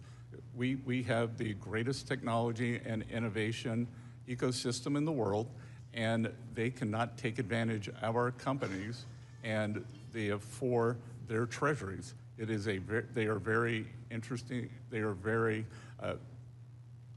ripe targets because they are profitable, they are well run, and they are in demand, but we cannot have this. And we, in every trade negotiation or every trade discussion with the Canadians, we bring this up. Thank you, Mr. Secretary. Yield back. Ms. Sanchez. Thank you, Mr. Chairman. Secretary, nice to have you back before our committee. Mr. Secretary, do you believe that all Americans should Mr. Secretary, do you believe that all Americans should follow our tax laws? Yes, Congress. Yes, good, so do I. And do you believe that for those Americans who break our tax laws, they should be audited or held accountable? Well, I think there are two things there. An audit is not a result of breaking the law. Yes or no? Simple question. Well, no, it's not a simple question. It's okay, a two-part then question. let me break it into two. Do you think they should? If you're asking me, please don't should every interrupt taxpayer me. be audited? Please answer that. I came here for answers. If you came here to waste time, I'm going to try to make sure you don't do that. Do you believe that people who lie on their tax returns should be audited? Yes. Okay. Do you think that people who break our laws should be held accountable, our tax laws? Yes. Okay. Thank you. Very simple. Not a hard question. No. I'm glad we agree. So why is it that you are allowing President Trump to have complete immunity from being audited? Again, I'm going to have to refer you to my previous statements. And what was your previous statement, sir? That I am unable to comment on any of the ongoing litigation. Okay, can you name the ongoing case concerning President Trump's immunity from audit? Sorry? Can you name? There are three cases. Can you name them, please? That are out there now, and I will be happy to get back to you on those because, again, I am not a lawyer. Okay. We are represented by the DOJ. Great. You said that you can't because there's ongoing litigation. You'll get me the name of the ongoing litigation because the only ongoing litigation that I know of is surrounding the $1.8 million slush fund, which has already been suspended. The fact is that the judge's ruling in the litigation that references that slush fund only addresses the anti-weaponization fund. It doesn't even address Trump's immunity from audit. So I would like to ask unanimous consent to enter into the record the judge's order in the Floyd versus Department of Justice case. Without objection. Thank you. Now, Secretary, you said you're not an attorney, is that correct? Mercifully. Okay, well, I am, and I'm actually proud to be an attorney and know the laws, and I know how to read a judicial ruling. Furthermore, I know that since 1962, the Supreme Court has held that ongoing litigation does not prevent someone from testifying in a congressional hearing. So once again, I'm going to ask, why are you allowing President Trump and his family to have complete immunity from being audited? Again, since you're a lawyer, you will understand that the U.S. Treasury and the IRS are represented by the Justice Department and the Acting Attorney General. Yes, but I just mentioned a Supreme Court case that doesn't bar you from testifying. It's pretty clear to me, though, however, that you're not interested in answering questions. You're interested in arguing. Let me ask you this question. If President Biden amended a prior tax return and claimed that he was owed $1 billion, do you think that that would be audited, or should it be audited? I'm not going to talk about because you're not really here to answer questions. I don't understand why you wouldn't audit that, and I don't understand why you wouldn't do the same for President Trump. So the ruling by the Justice Department, do you have specific knowledge of an audit of President Trump? Excuse me. It's my time. You're not here to ask me questions. I'm here to ask you questions, and hopefully you're here to try to answer some of them. I'm curious to know who counts as Trump's family for the purposes of this immunity. Is it his children, his in-laws, his grandchildren, his second or third cousin, his great-great-grandchildren? Do you know the answer to that question, Mr. Secretary? Again, I imagine you have the Justice Department phone number. I would suggest you call them. I'm not the one that runs the Department of the Treasury or that oversees what is happening with this immunity has been granted. I'm not the one either. We follow the instructions of our lawyers, and we obey the law, Representative. I hope that you're proud of your performance today, Mr. Secretary, because I hope you get some social media clips. I think it's pretty safe to say that this is probably the most corrupt Treasury Department in our nation's history. And while you dance around questions to protect Trump, Americans are suffering in Trump's spiraling economy. Inflation is now rising faster than average hourly wages. Gas prices are at an all-time high with the war in Iran. The cost of groceries has risen 3.2% over the past years, and prices on most goods have gone up because of Trump's tariffs. So I don't see how you could call that anything other than a failure of the most corrupt Treasury Department in history. Your time has expired, Ms. Sanchez. Thank you. My time has expired. Secretary, I would love for you to respond to the accusations at your department, because I think you were due the opportunity for that. The Congresswoman is slanderous. She has nothing but the unsubstantiated opinions, and I will not stand for that. There is nothing corrupt. We move at the highest levels, and just because she cannot get the answer she wants, if she would like to give me facts, she seems long on facts, short on facts, long on hot air, and I will not stand for that. Yeah, that's great. Mr. Arrington is recognized. Disgrace to make a remark like that. Apparently, my colleagues had a sudden interest in the rule of law. I wonder if you asked her if she thought illegal immigrants should be detained and deported or caught and released, what the answer would be. Well, and Congressman, and two, on inflation, I am not going to take firefighting advice from an arsonist. Well, Mr. Secretary, they torch the American people. Mr. Secretary, maybe we ought to ask the question: inflation. should the sons of presidents who have multiple felony convictions, should they be held to the same standard of the American people in terms of crime and punishment? I wonder what the answer to that question would be. Let's not veer off. Apparently, wages and take-home pay aren't the only thing up in this country. Irony and hypocrisy is at an all-time high among my Democrat colleagues. Now we see why someone leaves California every 2 minutes. And that hypocrisy and irony starts with questions about price increases. It was the failed economic policies, one self-inflicted failed economic policy after the other, that created the worst inflation crisis in a half a century. Unbridled spending, if you add the hikes in interest rates, it would be about $12 trillion in deficit spending. Waiving work requirement for able-bodied adults on welfare, giving welfare and health care to illegal immigrants with the stroke of a pen by President Biden, layers of taxes on American competitiveness, layers of regulation on our small businesses. And you know what? We pay a premium right now, and we will temporarily, to defend our country, our children's future against a nuclear Iran, against a radical terrorist regime where we are under imminent threat. We will pay a premium at the pump. But gas prices were at a low, two-decade low in terms of disposable income. We had gas prices before the conflict below $3. President Biden and 4 years of Democrat policies, gas prices went from $3.30 to $5. Now, we pay a premium for national security in times of conflict, and when we have imminent threat, we're trying to stave off another addition, nuclear power to the axis of evil. But the premium that the Democrat policies imposed on the American people was for what? A mandate for electric vehicles? What did we get for that premium? We got hundreds of billions of dollars. It was supposed to be 200 billion.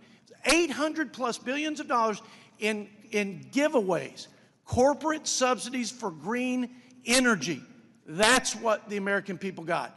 You know, they got higher energy prices, higher electric bills because of this radical climate agenda, the Green New Disaster, and that was the trade-off from my Democrat colleagues. So a little context to this conversation, I think, is helpful. The results, as you know, Mr. Secretary, were that the American people every year were losing $3,000 in wages, that they had a 21% regressive tax hike, 21%. They were losing $1,500 a year. I mean, are we in the golden age? Well, relative to the dark ages that we were thrust in by these failed policies, we are at the dawn of a golden age because wages are up. Take-home pay is up. GDP, you said, is 2.6%. Well, that's a percent over what CBO said after we passed the big, beautiful bill. And on an annual average basis in a budget window, that's $3 trillion to reducing the deficit, which may be why the deficit was reduced over 10% in the first 6 months of this fiscal year compared to last fiscal year, because we actually controlled discretionary spending and have saved up to now almost $500 billion. It's because Republicans actually cared about not frittering away tax dollars, and we rooted out waste, fraud, and abuse to a tune of over $1 trillion because we had quadruple revenue from having restructured World Trade Order and set a level playing field for our farmers and manufacturers. Because of all of that plus the growth, we have had a reduction in the deficit to GDP for the first time in almost a decade. I'm out of time. I think you're doing a great job. Keep it up. Don't listen to the noise. Oh, I don't, sir. Look, they don't want to talk about how they voted to cut the child tax credit in half for 40 million people, voted for higher rates on low and middle income families, for a $5 trillion tax hike. And if I were the Democrats, this side of the aisle, I would be terrified how many Americans applied for no tax on tips, no tax on overtime, reduced taxes on Social Security, and deductibility of auto loans. 7.5 million no tax on tips, 29 million overtime, seniors 35 million. Mr. Arrington, your time has expired. Unbelievable. Keep up the good work, Mr. Secretary. Thank you. Ms. Del Bene. Thank you, Mr. Chairman. Thank you, Mr. Secretary, for being here. Last year, one of President Trump's first actions was to put his billionaire donor, Elon Musk, in charge of the so-called Department of Government Efficiency. By the end of Musk's short but destructive tenure, DOGE had nearly quadrupled its original budget, lost taxpayers hundreds of millions of dollars in estimated interest and fee revenue, and paid 200,000 federal employees roughly $22 billion to stop working. DOGE was a massive failure. It turns out moving fast and breaking things and having no clue what the heck you're doing is not the most efficient way to govern. Unfortunately, DOGE's destruction wasn't limited to wasting taxpayer dollars and gutting the federal service. DOJ staffers also abused their position to gain access to taxpayers' sensitive private data. Mr. Secretary, on January 31st, 2025, you personally granted DOJ access to one of the Treasury Department's payment systems at the Bureau of the Fiscal Service. This database houses Americans' most sensitive data, including Social Security numbers and bank account information. Shortly after, my colleagues and I requested the GAO review DOJ's unprecedented access to this critical payment system. GAO completed that report last month, and I asked for unanimous consent to insert it in the record. Without objection. Thank you. GAO's audit determined that a DOJ employee was inadvertently granted temporary access to create, modify, and delete data from the payment system. Mr. Secretary, you failed to impose basic safeguards that left millions of Americans' personal data vulnerable to unauthorized access and abuse. And so my question for you is, do you take responsibility for that? And what specific measures, if any, have you taken afterwards to protect the affected individual's data and rebuild confidence in your department's handling of sensitive information? Again, would you care to look up what does inadvertent mean? Have you taken, but you're in charge. You are responsible for this. Do you take responsibility for that? Do you take responsibility? I will take responsibility. Okay, and then again, what has been done to make sure that can never happen again? Congresswoman, it was read-only. They had no ability to edit. What has happened to make sure that never happens again? We have, just as we have at the IRS, we have tightened up all protocols on systems. I guess that's not very specific, but the GAO also found that a DOJ staffer sent an unencrypted file containing USAID payment information and individuals' names to external DOJ personnel at the General Services Administration. Soon after, it was reported no disciplinary action was taken, despite the employee's failure to protect federal and non-federal employees' sensitive personal data and comply with security requirements. So again, Mr. Secretary, when employees who violate IT security rules are not held accountable, what does that message send to agents? And why don't you hold someone accountable? Why are you bringing up USAID with me? Because a DOJ staffer, GAO found that a DOJ had payment information. Payment information. USAID, I do not oversee. I wear many hats in this administration. Not one. And this is still, this is a file containing payment information. Are you not in charge also of the Treasury? That has USAID. That has nothing to do with us. But payment information has nothing to do with it. Again, it was not sourced at the Treasury. Why are you bringing this up with me? So GAO provided 6 recommendations to address identified weaknesses, including ensuring staff agree to comply with IT security rules and configuring systems to detect and prevent the transmission of unencrypted payment data. The report states that the Fiscal Service, again, the Fiscal Service, part of your agency agreed that 3 of the recommendations, or agreed with 3 of the recommendations and did not state whether it agreed or disagreed with the other 3. So, Mr. Secretary, can you confirm Treasury's position? This is part of your purview, that Treasury's position on all 6 recommendations. And if you agree that they're warranted, please let us know. And if you disagree with the recommendations, please explain why. Again, I don't have a copy of the recommendations in front of me. Your office did not share them in advance. We'd be happy to get back to you. That we would obviously agree with the ones where we've already agreed. So I hope that you understand that these are findings from the GAO about ensuring that information is protected. And again, we have seen access to taxpayer information leaks. What are you doing to address this? And are you taking responsibility? People don't have faith that access has been given against the law. Well, again, President Trump and his family and employees of the Trump organization, 400,000 people had their tax returns stolen at the IRS. You are in charge. What are you doing to prevent that? Americans' people's sensitive information has been leaked outside. Ms. Belbeni, your time has expired. We have tightened the protocols. We have tightened access. And you've said nothing specific of what you've done to ensure. Ms. Belbeni, your time has expired. Mr. Estes is recognized. Good to see you, Congresswoman. So frustrating. Thank you, Mr. Chairman. Secretary Bessent, welcome for Ways and Means, and thank you for being here today. Mr. Secretary, I want to go back to last year when you were here before the committee and the conversation turned to discussions around OECD Pillar 2. There was much discussion about how Congress and the administration could work together to stop the taking of our tax authority by other nations and losing over $120 billion from the U.S. Treasury over the next 10 years. I'm proud to say we're in a much better spot than we were a year ago, thanks to a lot of the hard work by your Treasury folks and the effort we got done there. Side-by-side agreement that you and your team negotiated is an important agreement that protects the American tax base from foreign countries looking to use our economy as an ATM for their own budgets. I know some members of this dais and their allies in the liberal press believe that this agreement gives successful American companies a free ride, but that's simply not true. The reality is President Trump and Republicans in Congress have done so much work on both the Working Families Tax Cuts and the Tax Cuts and Jobs Act to make the U.S. tax code more competitive and cement the U.S. as the best place to do business. Mr. Secretary, can you tell us a little bit about how corporate tax revenue has changed since we passed TCJA in 2017 and thanks to our more competitive tax code?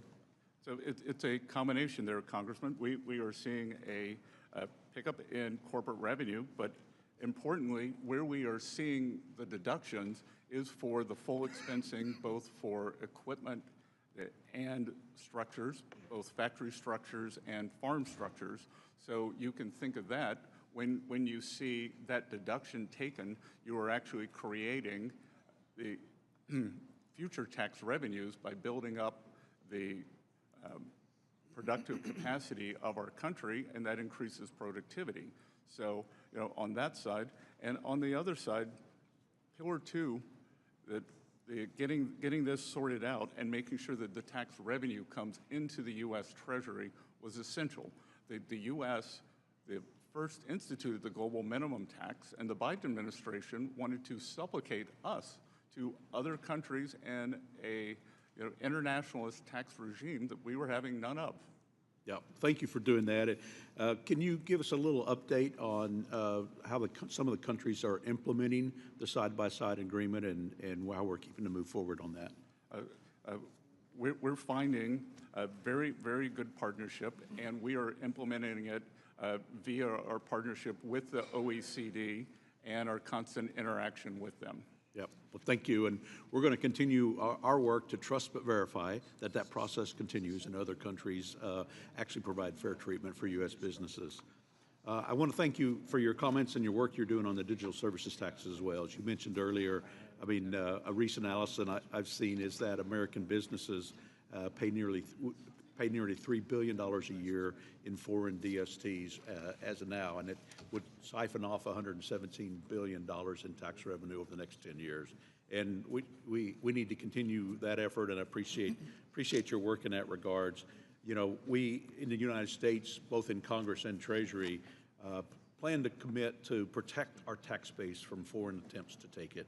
And while we welcome negotiation and engagement based on the foundational principles of taxation, our resolve is absolute. We want to make sure that we continue to provide every tool available, including ones that we may have put on the shelf recently, to ensure our competitive on a world stage. And this is true whether you're talking about Germany with their Section 49, or whether you talk about Italy or Mexico that have been trying to weaponize tax audits or raiding offices and homes and threatening criminal charges against U.S. companies. I want to switch quickly to domestic tax code. Everyday Americans, businesses, and individuals tremendously benefited from our historic tax relief.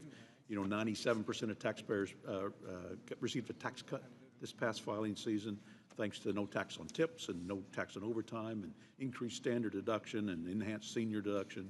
And these are American First provisions that have put more money in the pockets of hardworking Americans.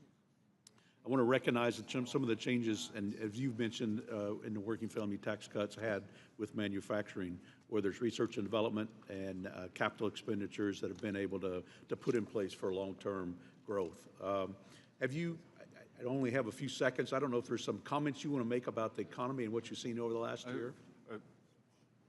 Congressman, I would say the economy is very strong. We are experiencing a short-term elevation in prices due to the Iran conflict. That will come down. That what the other side doesn't want to talk about is job growth is strong.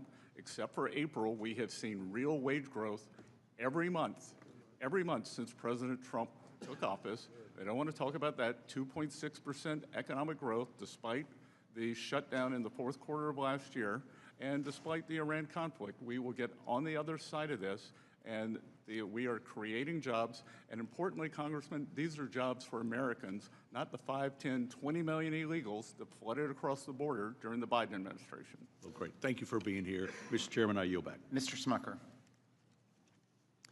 Thank you, Secretary, we're here.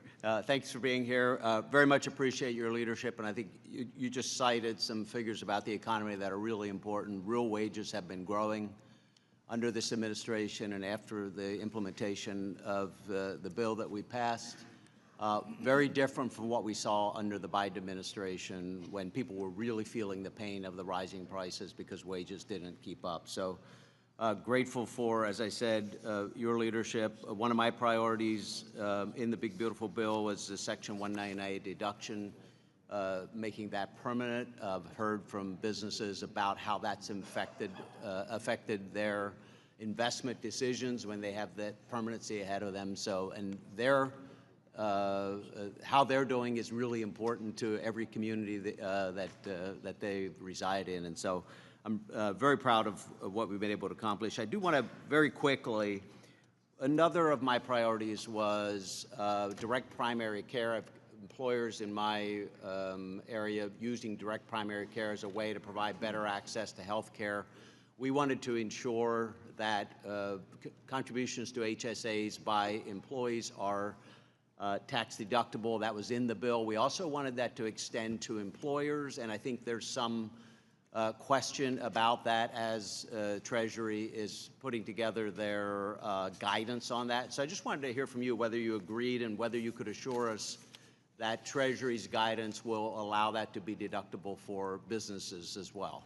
We are working on that, and that has been, HSAs have been a very powerful tool, and we've seen the take-up, 37, 40-something%. So we will work on that and get that guidance out, sir. Yeah, I hope that we go with that initial intent, which was to make that deductible for employers as well. So thank you for that.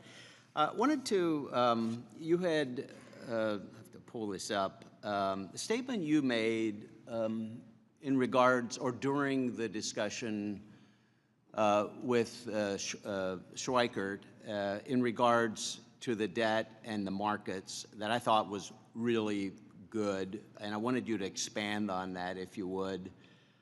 You said, and I maybe paraphrased just a little bit, but to assure that we have a regular and predictable issuance and cadence, people who are buying Treasury bonds, whether it's U.S. households or foreign central banks, they have to be assured that we're serious about getting our debt and deficit numbers under control. I know you really care about this.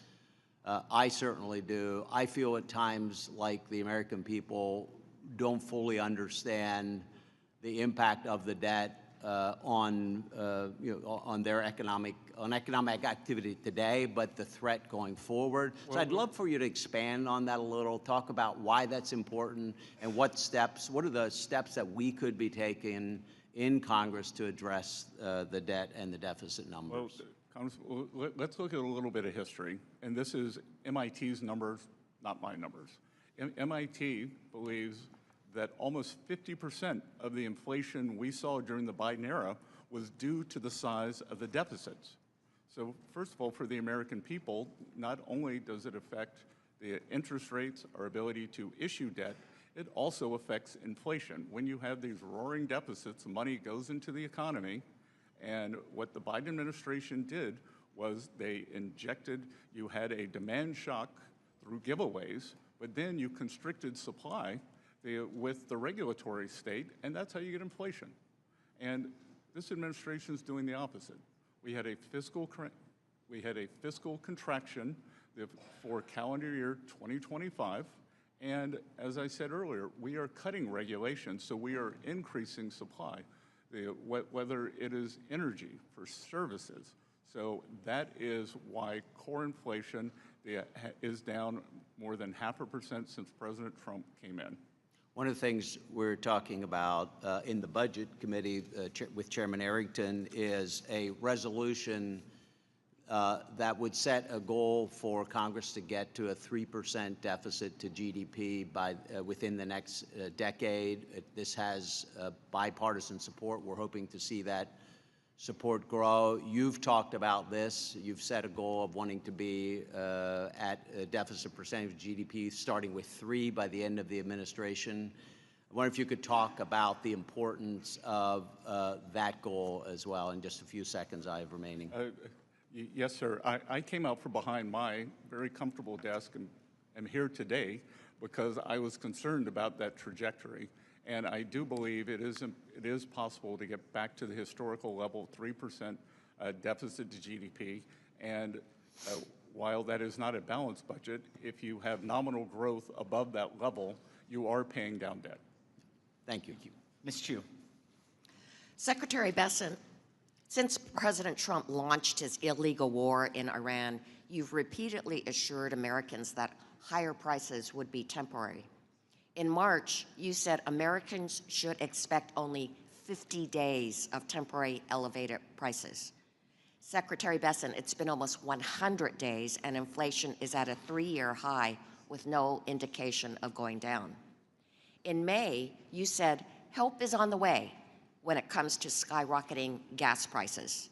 A month later, Americans are still searching for the relief you promised as they pay more than double at the pump than what they paid before the war started. Later that month, you described rising inflation as a very limited spike. In reality, for the first time in 3 years, inflation is outpacing Americans' wages, and Americans' saving rate has dropped by half since last year.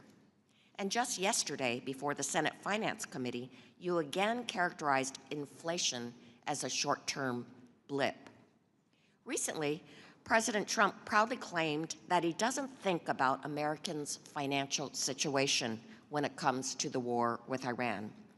So I want to ask you, Secretary Bessent, do you agree with President Trump that you also do not care about Americans' financial situations? Congresswoman, who was the president during World War I? Can you, no, are you refusing to answer my question? No, I'm asking, who was the president during World War I?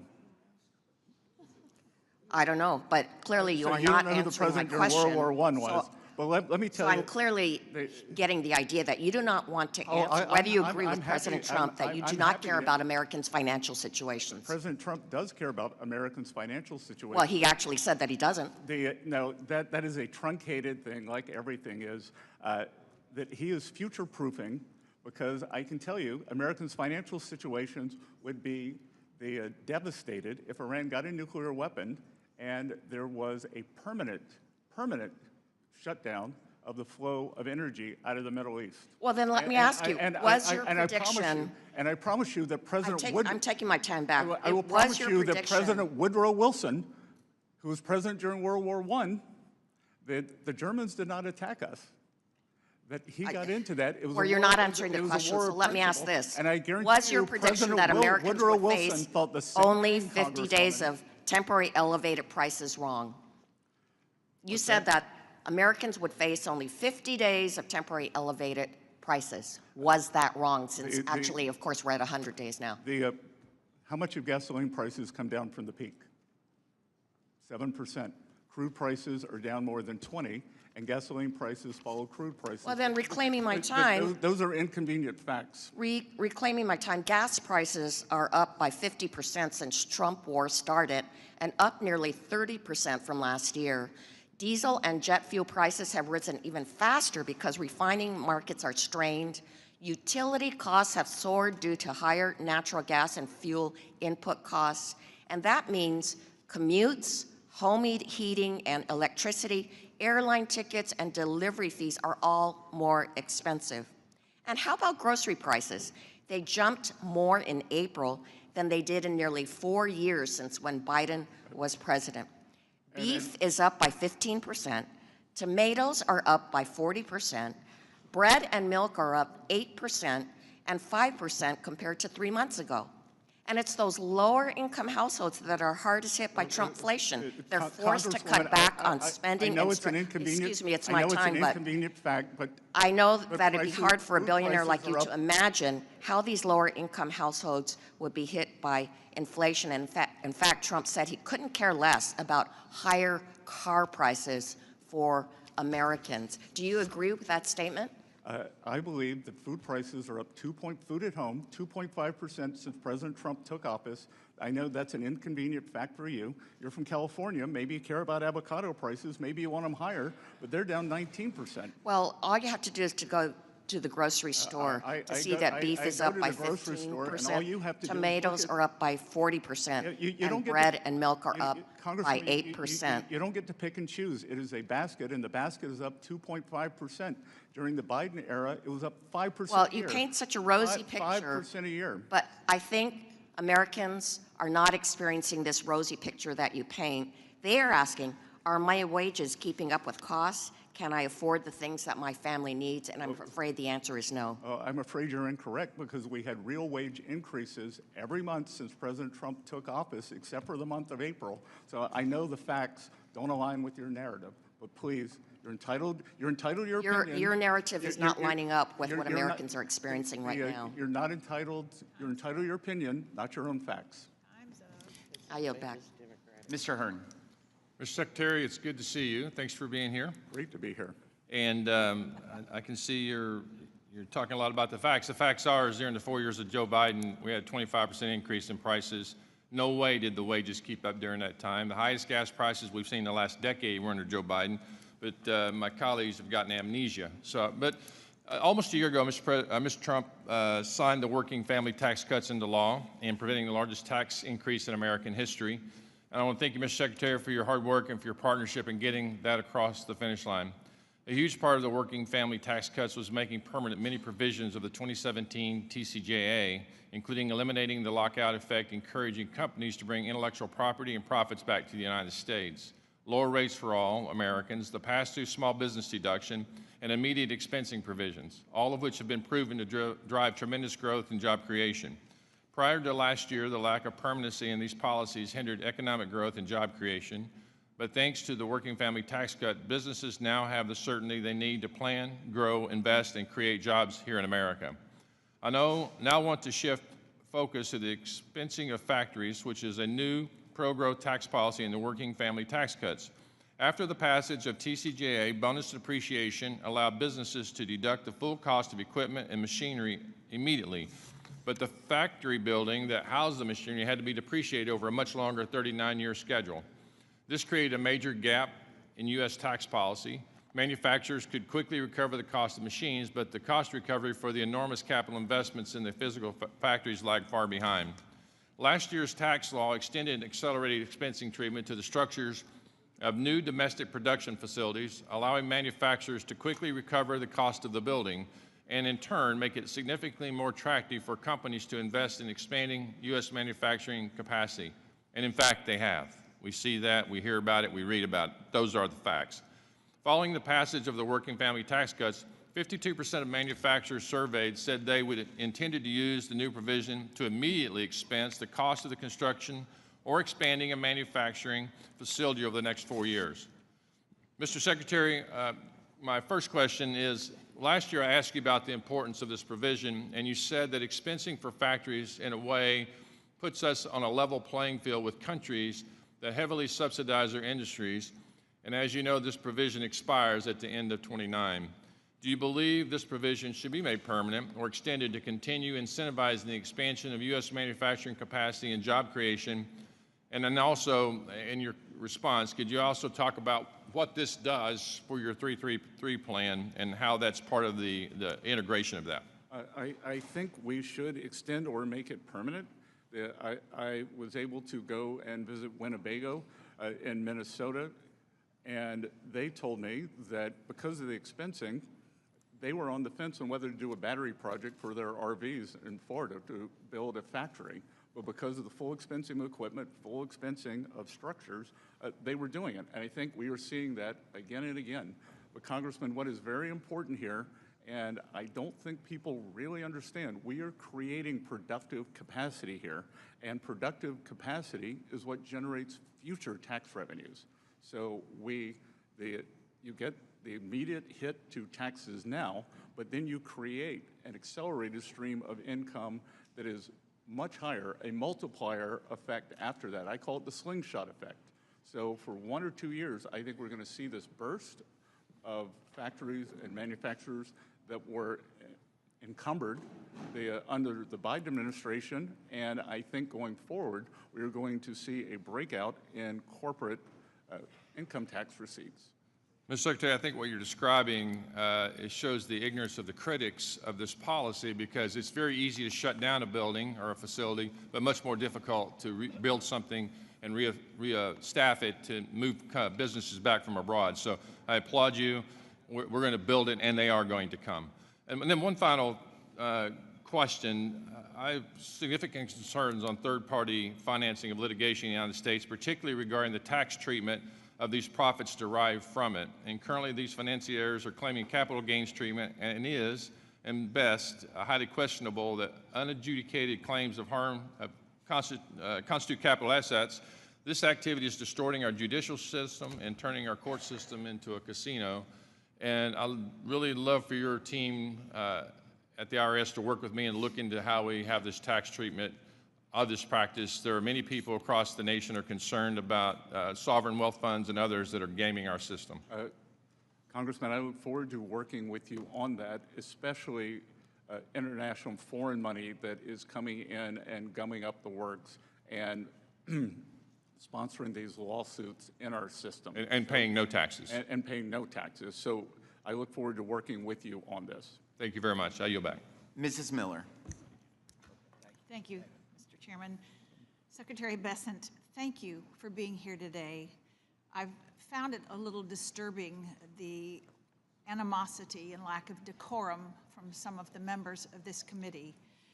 Common courtesy takes us a long, long way. I'm a lifelong small businesswoman, and I want to emphasize the importance of working with business-minded leaders rather than career politicians who may not fully understand the real harm that bad policy inflicts on everyday Americans, especially back home in my state of West Virginia. The Working Families Tax Cuts provided much relief to our families, our farmers, and our small businesses across the country, and it fulfilled President Trump's promise of tax relief and certainty. One of my priorities has been saving the Gig Economy Taxpayer Act, which repealed the Biden administration's harmful 1099-K reporting threshold of $600, and it restored back to the proven standard of $20,000 and 200 transactions. Can you speak to how much of an effect that this policy had on the tax filings of our hardworking Americans? Well, I think that just speaks to the Democrats. They're not the party of Main Street. They're the, I don't know what they're the party of, but they are bringing this down. I thought that it was one of the most reckless things that had been done, that you were going to create this paperwork for small businesses. Many of them, they are service businesses. And to do this, and the magnitude from 20,000 to 6,000, it just shows a complete tin ear for an administration that probably had a record low business people involved with the administration and what they viewed as business experience. So I think realigning that for Main Street and small businesses was essential, and we have seen no effect at the IRS in terms of the revenues from that. That's right. If anything, it's better. In your testimony, you mentioned President Trump's signature new tax cuts, and specifically the no tax on overtime provision, which rewarded hourly workers by allowing them to deduct up to $12,500 or $25,000 for married couples. This pro-growth policy has helped expand domestic manufacturing in our country and helped hourly workers keep more of what they earn. Have you seen that the no tax on overtime policy benefit our tax filers this past tax season?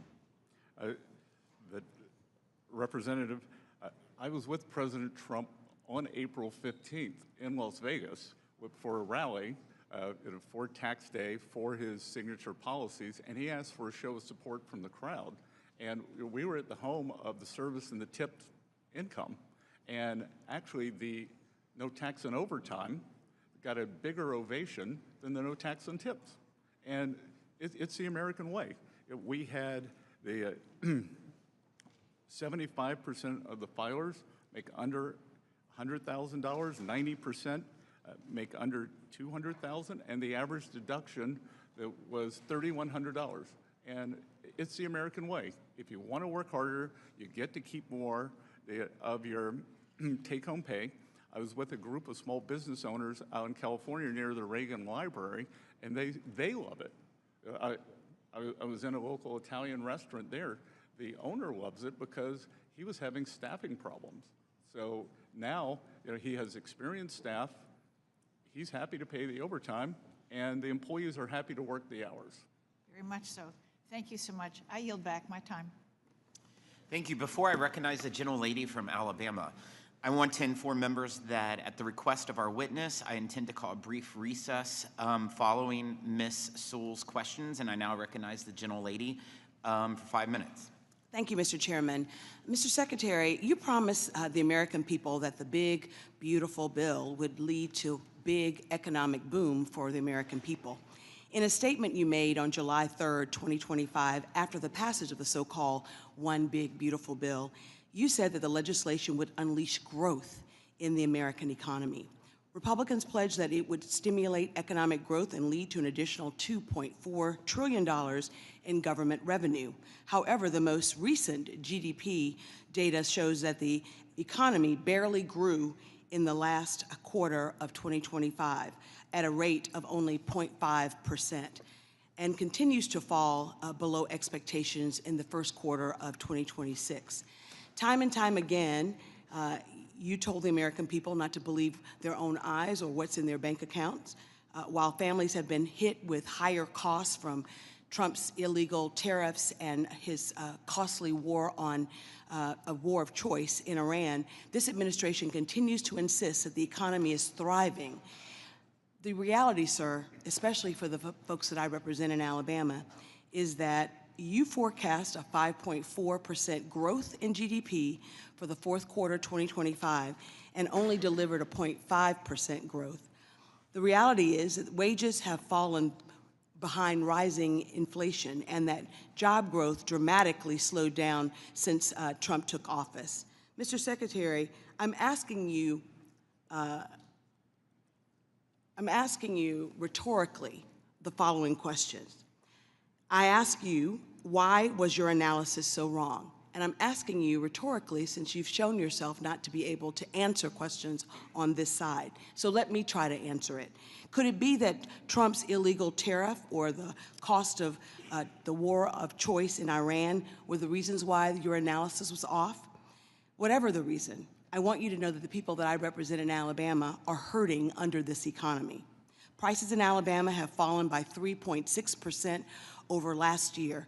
Energy prices are up 18%, and exports of Alabama products and services have dropped by $3 billion since President Trump took office. In addition, the Iran war has cost American households over $100 billion. Grocery prices are rising faster than any time in the last 4 years, and gas is over $4 a gallon in Alabama, where last year it was only $3 a gallon. Mr. Secretary, your economy, this economy under this administration is failing the American people, and we can and must do better. My second question, or my second topic I'd like to discuss is what's going on. Sir, I haven't asked you one single question. I will point out Mr. Chairman, I asked to reclaim my time. I'm not asking him a question. I'm stating facts. You're not stating facts, you're stating opinion. Mr. Secretary, Black and brown Americans feel like they are under attack by this administration. President Trump has ordered state legislators across the country to redraw maps to dilute Black political representation.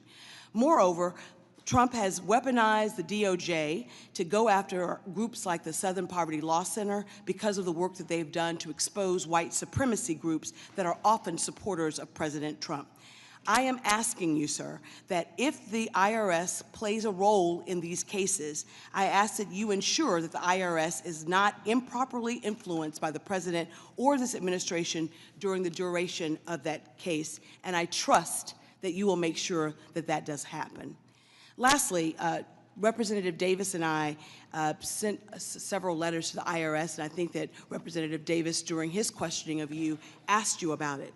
This most recent tax season was the first time that the president signed an executive order in September of last year that ceased paper refund checks from being issued. This decision to upend paper checks has led to a significant delay in refunds for those taxpayers. And I understand in your response to Mr. Davis, you said that 95% of those that receive their refunds get them electronically. Well, I represent the 5% that do not have access to electronic repayment. Those folks need paper checks and they need their refunds now. I trust that this administration will do all that it can to make sure that all Americans, irrespective of whether they're unbanked or have access to electronic payment, that they get their refunds. And Mr. Davis asked a question that you didn't answer, but I'd like to answer it for you. We're asking that you and your office, that the Treasury Department, work with us to make sure that our constituents get their refund checks. I will commit to do that. Thank you, sir. I yield back the balance of my time. That was the first I've seen. And to be clear, that number 5.4% was the Atlanta Fed GDP now, but I know that's inconvenient. So, thanks. Thanks. As announced, the committee will stand in a 5-minute brief recess.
Call the hearing back to order. I'd like to recognize Mr. Kustoff for 5 minutes. Thank you, Mr. Chairman. Thank you, Mr. Secretary, for appearing today. I do want to thank you for your service and for your leadership in the Working Families Tax Cuts, the One Big Beautiful Bill, which I think is one of the most significant pieces of legislation that we've produced in this institution in a long, long time. If I could, and I know that you've been asked earlier by Congressman Buchanan about Section 199A, but I would like, if I could, to go a little bit further with you on that. Obviously, we made permanent in the One Big Beautiful Bill of the Working Families Tax Cuts Act a provision that gave a 20% deduction for those small businesses. When we looked and were considering the policy, of course, we had given a permanent deduction or rate for those C Corps at 20%, 21% rate, but we were looking at parity as it relates to those small businesses.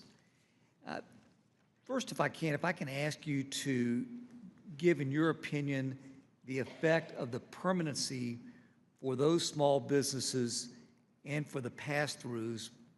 And then secondly, if I could ask your opinion about a bill that I've introduced, the Small Business Tax Cut Act, which would actually increase that deduction from 20% to 23%.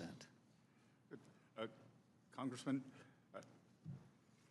we are clearly the party of Main Street, and nothing is more Main Street than putting small businesses on par with big business.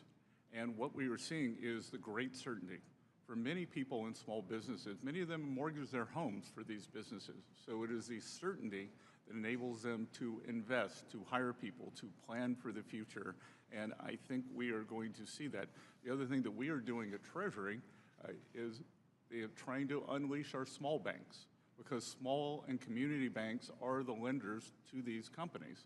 So we believe that for many years, regulation was not tailored, and the small banks, it was too big to fail. Small banks became too small to succeed. So I think the combination of the certainty and the Main Street lending, we're really going to see the flourishing. Good. And would there be a benefit to small business to raising that deduction from 20% to 23%? We're happy. Our Office of Tax Policy is happy to engage with you and your staff on that, sir. Thank you very much.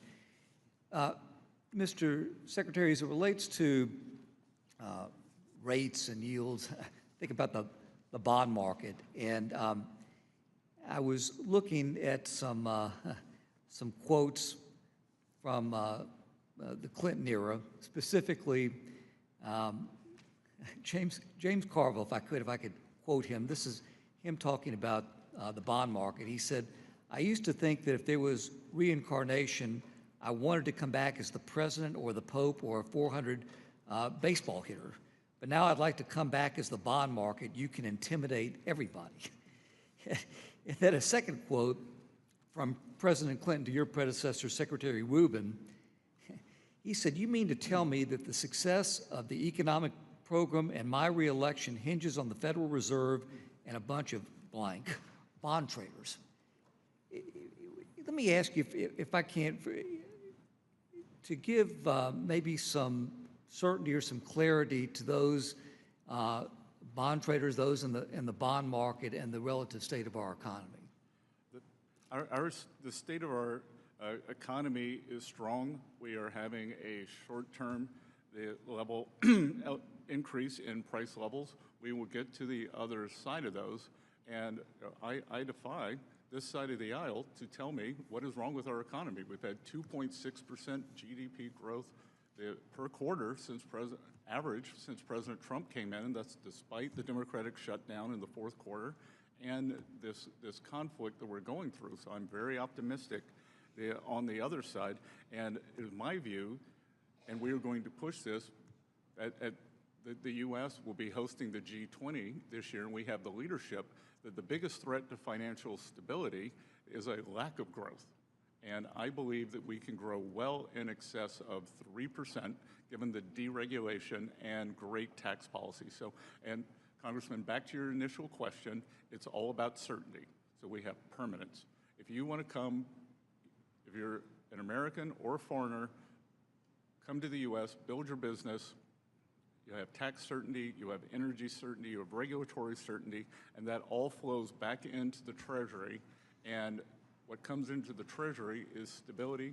We had a fiscal contraction for 2025, and everything we are doing now is creating more productive capacity that will be tax revenues down the road. Thank you, Mr. Secretary. I'll yield back. Thank you. Now I'd like to recognize Representative Stubbe for 5 minutes. Thank you, Mr. Chairman. Mr. Secretary, thank you for being here. Families in Florida are still focused on affordability: groceries, housing, cars, childcare, and day-to-day bills. Treasury's new analysis shows the working families' tax cuts are delivering relief through policies like no tax on tips, no tax on overtime, the enhanced senior deduction, which is huge in my district, and the expanded child tax credit, and no tax on car loan interest for American-made vehicles. Beyond the top-line numbers, what tangible steps is Treasury taking to make sure these policies translate into more take-home pay, lower tax bills, and real breathing room for working families, seniors, and small businesses? Your mic. Representative, what we did was we had about 98% last year of online filers, and we made sure that they got their refunds within 21 days. So the other thing, I've encouraged people, one of the reasons for big refunds is you haven't changed your withholding. So if filers change their withholding, they get an automatic step up in their monthly take-home. And we are constantly refining all of these programs at Treasury, and we're trying to educate people because I've been in restaurants, and when I talked to the server, I said, "How is no tax and tips going for you?" We didn't know about it. So I think a lot of it is education, and I would expect that the take-up this coming year will be even bigger. So I represent one of the most elderly districts in the nation. I have the most Social Security recipients of any district in the country. So what should seniors on fixed income feel from this law over the next year? The rebate that we did is just, I've had people at events come up to me and say how impactful that's been to their bottom dollar. Well, as you may have heard me say earlier, a few weeks ago, I was at the Villages with the president, and obviously a very warm welcome. The average deduction was $7,500. 68% of the filers make less than $100,000. 94% make less than $200,000. This is very important for people on a fixed budget. Representative Panetta and I introduced the Taxpayer Protection and Proficiency Act to crack down on fraudulent and incompetent tax preparers, including ghost preparers who prepare returns for a fee but refuse to sign the return or include a valid PTIN. For a taxpayer who did everything they thought was right, it can be devastating to later find out that their preparer inflated deductions, claimed credits that they did not qualify for, or disappeared after the filing. From Treasury's perspective, how serious and pervasive is the ghost preparer problem, and what additional tools would help Treasury and the IRS hold bad actors accountable while protecting honest taxpayers? So we are working on that with the constituents, and this is a real problem. That especially as you described for our seniors, more than one third of our seniors have been victim of some kind of a fraud, and what we don't need is some kind of a tax fraud here. So we have pushed out to the preparers to make sure that everyone understands what should be done, and we are happy to work with your office on that, especially for seniors who are subject to fraud. For many working families, a tax refund isn't just a number on a return. It's money for rent, car repairs, groceries, medical bills, or paying down debt. At the same time, Treasury has to prevent improper payments and fraud.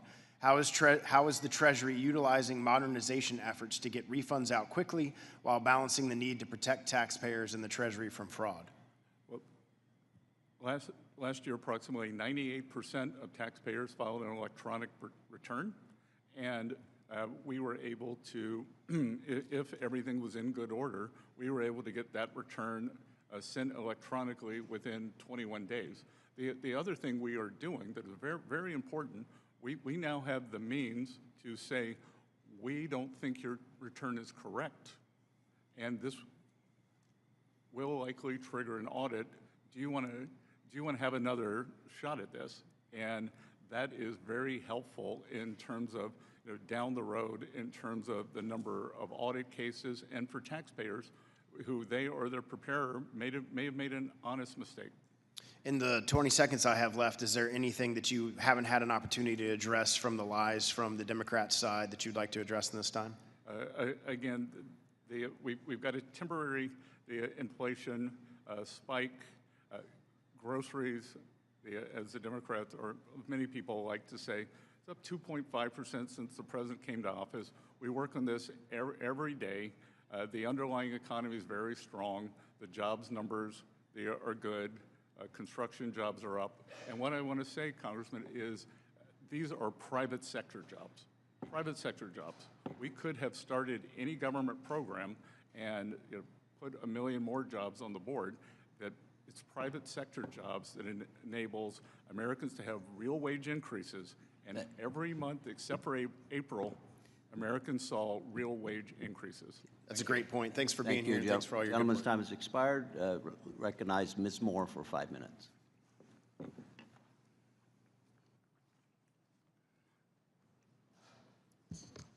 Thank you so much, Mr. Chairman, and thank you, Mr. Secretary, for appearing, and thank you for your patience and indulgence for this very long hearing. I just don't want to get into a big fight with you, sir, but I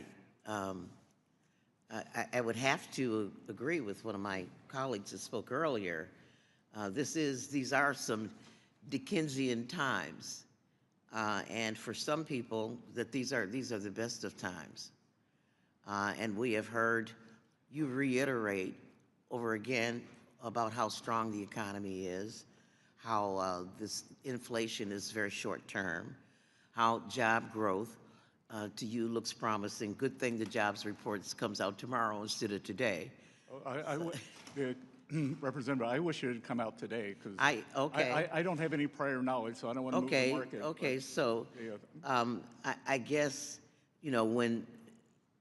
when our colleagues like to attribute the president's confidence that he shouldn't worry about the financial stability or the financial ability of Americans, and your notion is just sort of a little blip, this inflation, that people should not be taken seriously, I guess we would have to say that you agree with the president that our economy is strong and that we shouldn't worry about people's situations. Is that the conclusion I can reach? No, my conclusion is that we understand that things are challenging now because of this conflict, and we will get to the other side of this, but the underlying economy is quite resilient. Okay, well, good. Well, we've heard this before. And it's the worst of times, because, 76% of Americans are feeling the 40% increase in utility costs. You mentioned groceries, and I guess it just depends on what kind of basket of food you choose. You better not choose something like beef or something. If you're getting, some of the ramen noodles or something, I guess that won't affect you as much. But these are the worst of times for a lot of people, excuse me. And what we have found, and I'd like to place in the record, an article I found without objection, which really indicates, and maybe it's no fault of this president, but in fact, wages are growing at a much slower rate than inflation. And if we look at data going back to even, the beginning of this century, we'll see that that inflation is really eating up about all of the economic benefit people have, and people are experiencing that. When your utility bill goes up 40%, we've already paid, 48, just since this war, this blip, people have paid $43 billion more in gasoline costs. And people are feeling some pressure from that. I want to just change the subject, Mr. Secretary, and talk a little bit about the tax credit for the private school fund. And this is a bill where, this is a program where a taxpayer can get a 100% tax credit for providing monies to the, what do you call these organizations, the school granting organizations. Can you, what other tax credit do we have where people don't have any skin in the game? They get a 100% tax credit for their participation. I just want to be reminded of it because I don't know.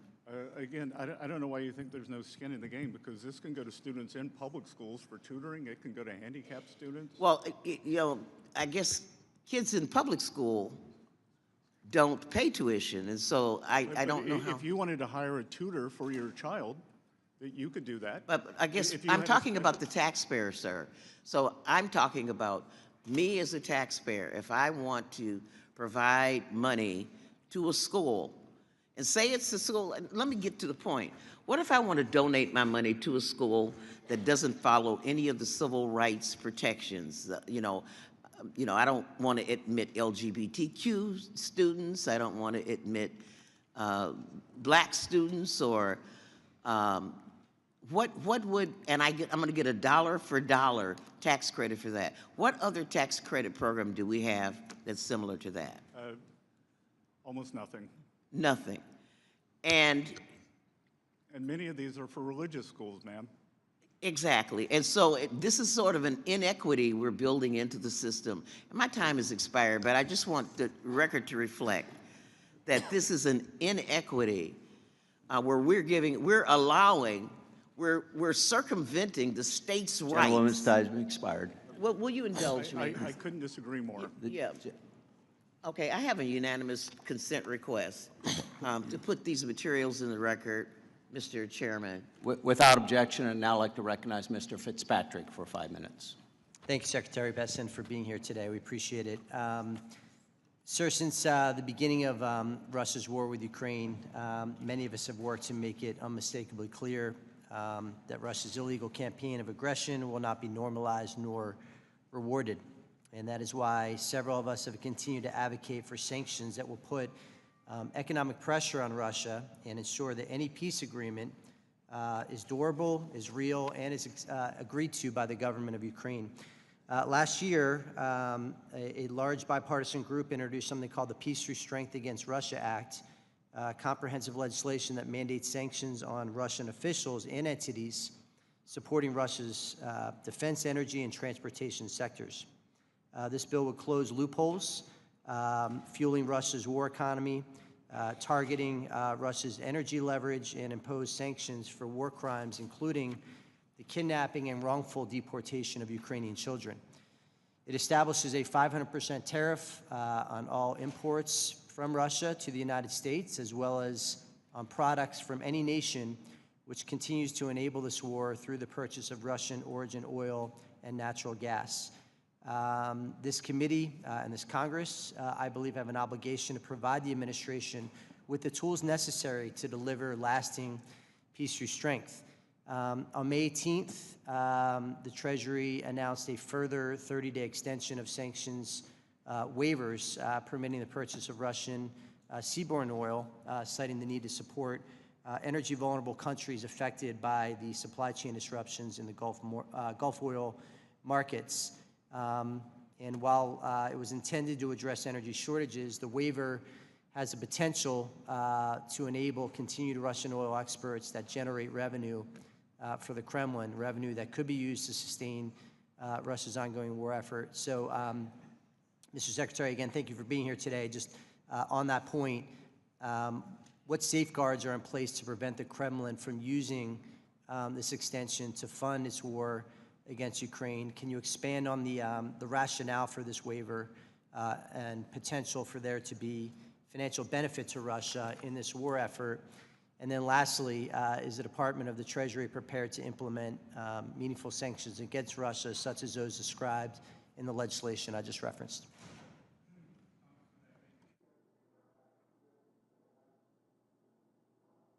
You have to step back and think, are you willing to put a 500% tariff on China? Because all I've heard, especially from the other side, but many on our side, are how tariffs are inflationary. I don't believe they are, but a 500% tariff is an embargo. So I am the highest-ranking U.S. official in this administration to have visited Ukraine, so do not mistake my skepticism for this for a lack of support for the Ukraine. And let's go back and look at the sanctions regime. The Biden administration was weak, and weaker on Russia's sanctions. There were exemptions. If I were to score 0 to 10, the sanctions level was 3%. And then probably the worst national security advisor in history, Jake Sullivan, on his way out the door in January of 2025, raised what I would call the sanctions level from a 3 to a 6. So the Trump administration could adhere to those sanctions, and we have.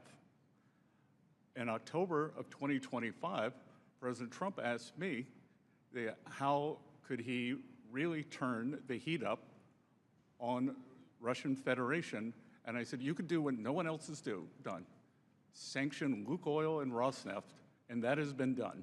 So make no mistake, Congressman, that this administration has been tougher than any country in the world on the Russian Federation. And the Europeans, I believe that they are on their 20th sanctions package now, which they're very proud of, but I believe that means their other 19 have failed.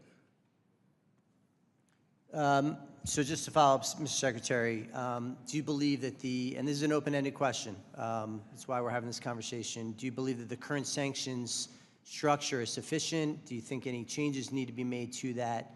And if you could address the issue of the waiver as well. Well, with the waiver's done two things. It has kept overall global energy prices lower, and the other thing it has done, during World Bank, IMF week, many of the most vulnerable countries asked me to continue the waiver. I had not intended to, and we have.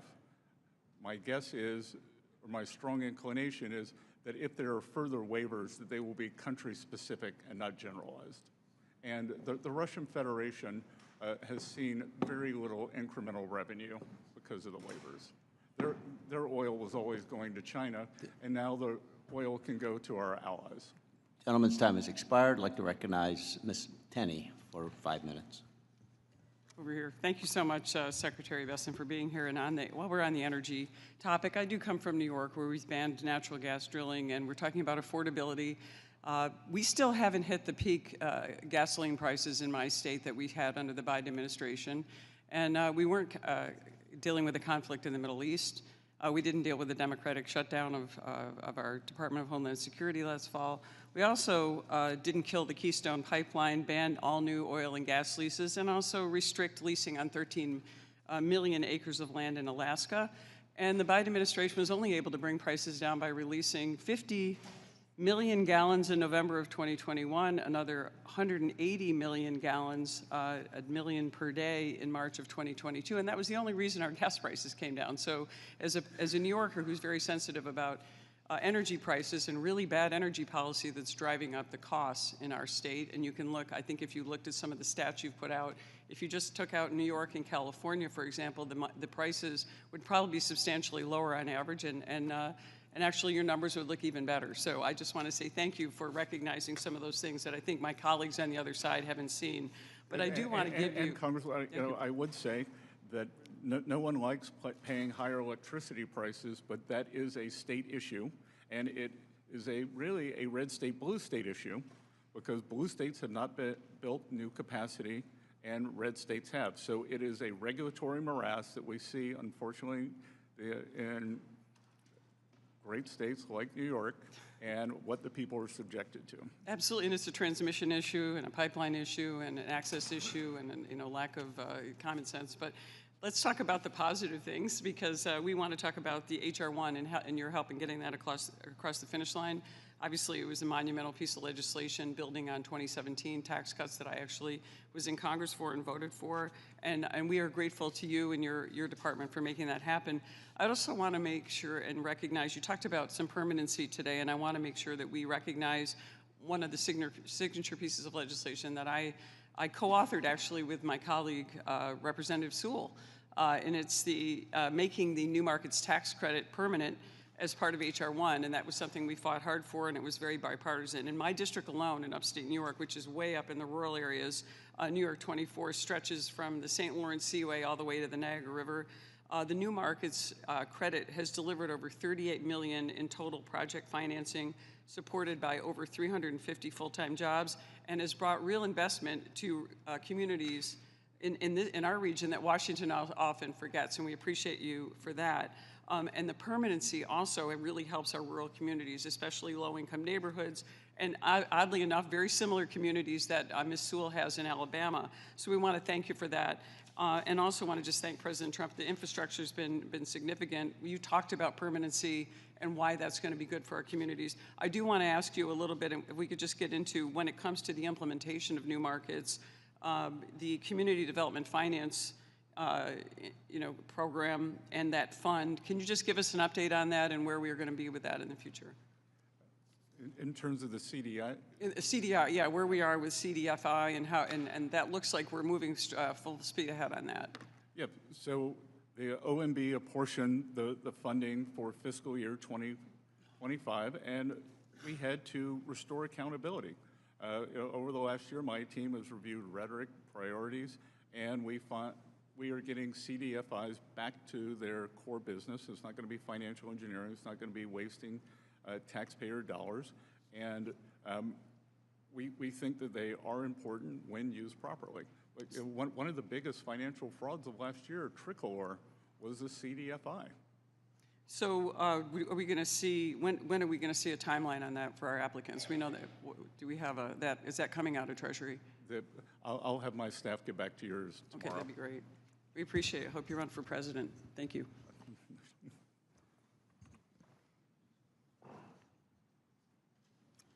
Thank you. Now recognize Mr. Boyle for 5 minutes. Thank you. Mr. Secretary, a few days ago, the White House Director of National Economic Council, Kevin Hassett, said, and I quote, "People are spending more on gas, but they're also spending more on everything else, not just groceries, but restaurants and so on." I think that's a sign you see when people are optimistic about the future. I was wondering if you agree with your White House colleague that people spending more on everything else is just a sign of great optimism. I think high discretionary spending is likely what Director Hassett meant. And you consider spending on groceries discretionary? Or gas discretionary? I didn't say gas. Did he say gas? Yes, that's correct. Right. I'll read the quote again. "People are spending more on gas, but they're also spending more on everything else, not just groceries, restaurants, and so on." That's optimism. So the everything else would be discretionary spending, Congressman. Well, it would be. Well, I'll tell you what. We can settle. Excuse me, reclaim my time. I can settle how the American people are feeling about this economy because I have the data on it right here from Fox News just the other week. On the president and this administration's handling of the economy, 71% of the American people disapprove, including 40% of Republicans. On the president's handling of inflation, 72% disapprove. They disapprove, in fact, by a 3-to-1 margin over approval. So, do you agree with the American people, or are they just wrong? The American people were torched under the Biden administration. Oh my God! I wish I had $1 for every time you or someone on the Republican side brought up Biden's name. If I did, I might have as much money as you have, Mr. Secretary. You would have lost 22% of your purchasing power because that's what happened. So the American people are wrong. The fact that by a 3-to-1 margin, they disapprove of this president and your performance on the economy. They're wrong. The Democratic House has 17% approval rating. No, I understand why you don't want to answer the question. So let me, I forgot to mention, reclaim my time, I forgot to mention, consumer sentiment is at an all-time low. So the numbers on the approval rating of this president on the economy are the lowest since the Great Recession. But in terms of consumer sentiment, which actually does measure whether or not people are optimistic about their future, the lowest in the history of a poll that dates back to 1952. Well, let's look at the underlying data. 2/3 of those are Democrats. The Democrats. Now, two-thirds of those polls, so Fox News, The Economist, all the polls are wrong. You're citing the University of Michigan. And there have been other surveys as well, but the Michigan survey. Who listen to this kind of twaddle, they vote in the single digits, teens, whatever, Republicans, they vote much higher, and that's how you get, I don't even know what you're saying, Mr. Secretary. No, I don't think you know what you're saying. I know what I'm saying. I'm citing the facts. Those are the facts that you have a problem with, Mr. Secretary. Well, let me just turn, since I only have 2 minutes left, let me just turn to this. I think it's unquestioned fact that in the 2024 election, President Trump, in my home state, the Commonwealth of Pennsylvania, and throughout the country, especially those 7 big battleground states, he promised the American people, and I quote, "I will lower costs on day one." Well, Mr. Secretary, as it turns out, today is exactly day 500 of this administration, and costs aren't any lower. They are higher than ever before. Inflation is rising. Gas prices are surging. Consumer confidence, again, has collapsed. And healthcare costs are going up thanks to the bill that you helped pass over a year ago. Why won't you just admit that this has been a failed presidency? Because the first step to turning this around would be admitting the problem. The 2.6% GDP growth, exceptional job growth in the private. That's the average since President Trump came into office. Real wage increases every month except for April. So if once again, inflation is eating away at the pocketbooks of the American people. I can tell you this, in the 30 seconds, reclaiming my time, in the 30 seconds I have left, when I was back home in Northeast Philly a couple days ago and at a gas station, people were paying over $4.50 a gallon. They were feeling a lot of things, a lot of emotions. I guarantee you, optimism wasn't one of them. With that, I yield back. Thank you very much. Thank you. Thank you, and I'll recognize Mr. Murphy for 5 minutes. You know, memory is a wonderful thing to study. How we I think George Orwell called it memory holing. Yeah. So it's really hilarious, I think, actually sad and pathetic on another hand, that people don't remember. You know, I'm sorry that people get triggered when they talk about the former president, but 21% cumulative inflation during 4 years, which I think, maybe you're smarter than I am in this regard, contributes a lot to what's going on. Now, that said, I think it's actually pathetic that the other side of this dais places more concern about talking about gas prices. They didn't talk about gas prices during the last administration when they were higher, actually, than they were now. But they placed more concern about that than the fact that their children and grandchildren might get irradiated by a nuclear weapon one day. And they were actually finally doing something about that. I couldn't agree more, Congress. As someone with children who hopes to have grandchildren one day, President Trump is future-proofing this Iranian regime against having a nuclear weapon. And the short-term challenges that we are seeing now, it would be nothing compared to that. Yeah, and you know, I totally commiserate for those, especially lower income individuals where it's harder right now. Absolutely, understand. But if we look back on one of the great historical lessons of Britain during the Battle of Britain and the things that they took on to save the fact that they didn't want to be destroyed by Nazi Germany, the same thing that we don't want to be destroyed by a radical Islamic regime, which is in their constitution to do so, then hardships sometimes are challenging. I think the best analogy here is World War I, that Germany hadn't declared war on the U.S. We just knew that it was a menace, that it was a cancer that had to be stopped. And we have cut the head off the snake. Everyone should remember the number of Americans who have died at the hands of the Iranians since 1979. They are the world's leading sponsor of state terrorism, whether it's the USS Cole through their proxies, whether it was the barracks in Beirut, and on and on. And yeah, we had a vote yesterday, basically, that was applauded. Not so much, maybe it was anti-Trump, because everything's anti-Trump these days, but it was more pro-Iranian in so many different regards. Nothing against the Iranian people, but the Islamic regime wants to kill Americans, and has done so, as you point out, since 1979. Let me just pivot just a little bit question here, because I would love to have your thought about this. I hear time and time and time again from the other side that the rich are not paying their fair share. Can you tell me, Did the working families tax cuts, was it something just for the rich? Those are under TCJA, that the highest income brackets paid 10% higher. And I can see that especially for the president's signature policy, 99% of the filers on no tax and tips make less than 200%, make less than $200,000. No tax and overtime, 6% of the filers. 75% make less than 100. So I've asked them. We heard the rich don't get tips. The rich, don't need the senior deduction. Yeah, so I've just asked them repeatedly, tell me what that percentage is. What is the fair share? The fact that the top 1% donate 1/3 of all the donations in this country. Yeah, maybe they should do more. I don't have no issue with that, but that's a voluntary thing. And you've read the book Atlas Shrugged, right? Yes, sir. Don't you think we're seeing a lot of lessons from that today? I think we're seeing more lessons from 1984. Well, yes, indeed, indeed.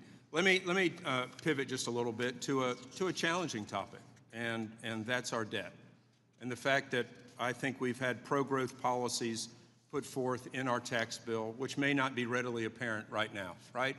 So I wonder if you could just give me what you think what our projections are going to be, debt to GDP, what's going to happen in the next 5 to 10 years with all the investment that's going to be coming in.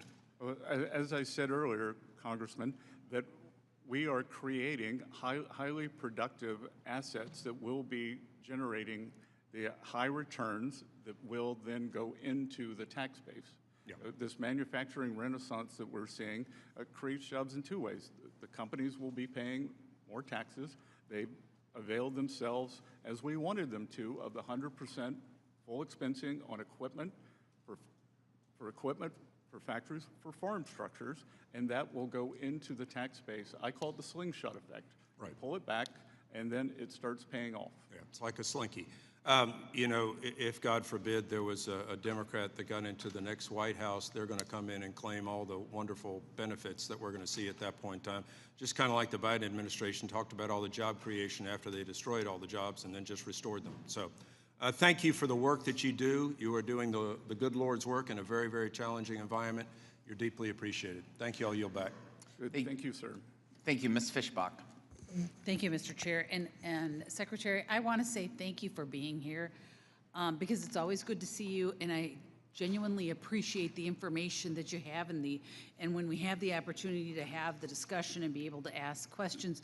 But I really am sorry that the other side chooses not to acknowledge any of the good that's come out of this bill, and that's simply because this committee, the Republicans, Chairman Smith and President Trump are the ones that did it. So they refuse to see any of the good, and I'm sorry about that because I think that they're missing a lot. Look, I'd be worried because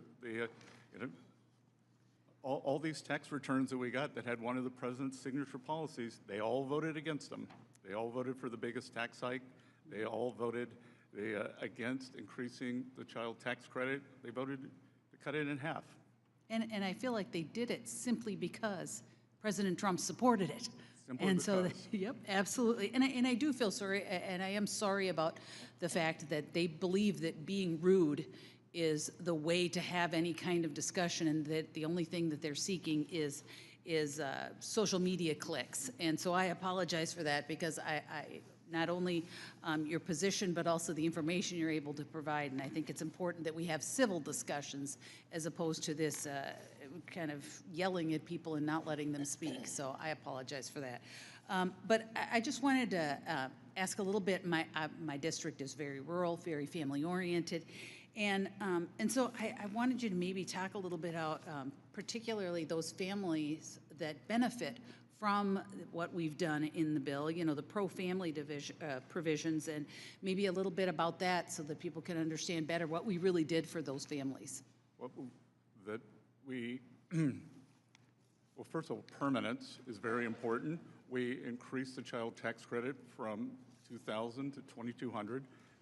That is permanent, and we've done, and that per child, 40 million families have claimed this benefit.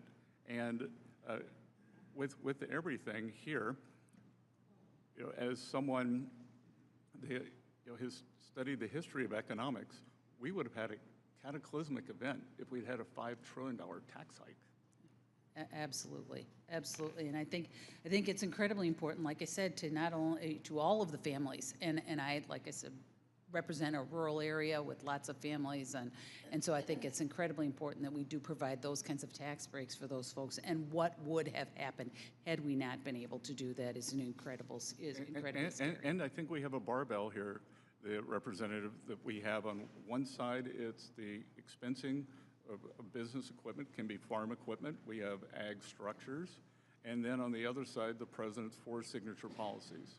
And you anticipated, I think, some of where I was going to go with the ag, but I also did want to, with a little bit of time I've got left, is talk a little bit about the small businesses, because our communities depend so much on those small business. And I think that 199A has been discussed earlier, but I think that if you have anything else to say on how just critical these tax cuts are to those small businesses, because I will tell you, those small businesses are absolutely the backbone of my district. And so if there's anything else you want to add on that. Well, Representative of the Wall Street Journal accused me of being a populist, the firebrand, because I said it's time for Main Street to do well, which I pointed out to them. That's why it's called the Wall Street Journal, not the Main Street Journal. And this is a Main Street administration. I came from a small town, and Wall Street always does well, and everything with 199, they make sure that Main Street small businesses, as I said earlier, many people put their life savings into these businesses, and they are the backbone of many of our communities. We've tried to make sure that they have proper lending, but importantly, when you're going to take on that kind of financial risk for yourself, your family, you want to have certainty. And I think we've given them great certainty, and I think permanence. I think permanence in these tax cuts. We will never have to call them tax cuts again because they are permanent. Mm-hmm. Well, and with my remaining couple of seconds, I know that you were invited to Pennsylvania, but I'd like to invite you to Minnesota anytime, and so that you would get outside of the metro area and into the rural areas where these permanent tax cuts have really had an effect. So I thank you for being here, and Mr. Chair, I yield back. Thank you. Mr. Secretary, there's no need to read that paper anyhow. I would just point that out. Mr. Byer. Thank you, Mr. Chairman and Ranking Member. Mr. Secretary, thank you for being here. And I have no intention of trying to find something for social media. I share your concern. I'd love to see faster economic growth in America. 3% would be amazing. It would help us begin to unwind the huge deficit that we have right now. What I am much more concerned about is not all the individual statistics. You know, my college statistics textbook was lies, damn lies, and statistics. We can all pick out the ones that we like and the ones we don't like. I'm much more concerned about it on a more macro level, that on at least 5 things, like you, I've studied economic history a great deal, that the administration is moving in ways that seem contrary to everything that I've learned about economic growth. Number one, of course, is the tariffs. Tariffs have rarely been good, and we've seen study after study that's shown that 96% of the tariff revenue so far has been paid for by American consumers and American businesses. It also has not led to a reshoring of manufacturing. Second is workforce. We know the 2 drivers of economic growth are workforce participation and technology productivity improvements. With the immigration enforcement, no one here objects to deporting criminals. But we've imprisoned or deported hundreds of thousands of hardworking people paying American taxes with American families that have now, according to the businesses I talk to, the builders can't build, the farmers can't farm, our fast food places are all done. All those workers that necessary are gone. Number 3, the war of choice. You know, it has an accomplished regime change. It didn't bring democracy to Iran. They still have the missile capabilities, which we are seeing every day, and they still have the nuclear stuff. And I see a Trump administration scrambling to recreate the Joint Comprehensive Plan of Action that he walked away from, that actually had nuclear weapons 20 years away in Iran. And we'll be lucky if we can get back to that again. And then there's the disinvestment in research. You know, 20% cuts to almost all university research. National Science Foundation down 55%. The science departments at NOAA and EPA eliminated. It cuts to NIH and CDC. And what we're seeing is the young scientists in America fleeing to Germany and to France and to England, places that they want them. You know, this is back to where does our growth come from? And then I think maybe the most damning thing, half of the growth last year, which by the way, according to the Federal Reserve is 2.1%, not 2.6. It was a 1.6% according to the Federal Reserve in the first quarter of this year. Those are not anything like the 2.8 that we had in 2024. But that half of the GDP growth last year of that 2.1% came from data centers alone. Okay, there are 831 data centers right now under construction. You know, I live in an area that has half, 2/3, 3/4 of the data centers in America. You know, I am a big AI optimist, but I promise you, so many of the people that I talk to are hating the data centers because of the impact on water, the sound, the particulate matter, the electricity costs, and ultimately the fears about what all that AI may do to their privacy and their concern. So, you know, I want you to be successful because I'm an American and I love my country and I want to have 3% growth. I just worry that so many of the decisions that you have made, the president made, are moving us in the wrong direction. And with that, rather than getting into an argument about you, I know your responses. Let me move to something that I think has not been touched upon today. Is that, as they say in a courtroom, asked and answered? Oh, yeah, maybe. Yep. The president announced that he was appointing, you had plenty of chance today, that he appointed a businessman and current head of the Federal Housing Financing Authority with zero background in intelligence gathering and national security to be the acting DNI. Of course, I speak for many of us, we think that Mr. Pulte is wildly unqualified for this job and also has misused his limited authority as head of the Federal Housing Finance Association to manufacture bogus mortgage fraud cases against the president's enemies. But I know that you've had some interaction with him before. I think you said at the Finance Committee yesterday that you told him you were going to kick his rear end. But rather than going through an intensive search and vetting process, we look at you, who had to go through all that, who had to be vetted, voted in by the U.S. Senate. Doesn't it bother you as a Senate-confirmed, deeply vetted cabinet official that you're going to be asked to serve with a character like Bill Pulte? I think the president has chosen a great cabinet. I think he continues to. And I think that it's a false assumption. When you look at highly credentialized people, if I look, no one had more credentials than Jake Sullivan. And as I just said, I think he was the worst national security advisor of all time. Do you think the Afghan pullout was done in a good way? 13 people, it was tragic. 13 people died at the Kabul airport. He wrote a piece in Foreign Affairs magazine that they had to be redone online. I've still got the hard copy where he said everything's fine in the Middle East. And then we got October 7th. So I don't believe in credentials. I've actually made a lot of my money over the years betting against the status quo. And I think President Trump, you wouldn't have thought that a real estate developer could come down an escalator and become president twice. It had never been done before. I always point out that the Afghan withdrawal was done on Trump's timeline after it was negotiated at Camp David with Mike Pompeo. All right, Mr. Moore. Thank you, Chairman. This is a very important hearing, and particularly Mr. Secretary for being here. I want to commend the work that you and your staff have done over the last 11 months to implement the working families tax cuts. As a father of 4 and a representative from the youngest state in the country, I'm proud of the fact that we focus so much on supporting families and the next generation through an increased child tax credit, refundability of the adoption tax credit, and of course, the creation of Trump accounts. Mr. Secretary, Treasury has indicated that over 5.5 million Trump accounts have been opened. 5.5 million, with 86% of them linked to families making less than $200,000. Can you speak to what this investment in lower and middle income Americans and children will do for their future? Good. Congressman Moore, thank you for your leadership on this. I think that this is one of the most important benefits for young people, maybe since the GI Bill. 38% of American households have no exposure to our great financial markets.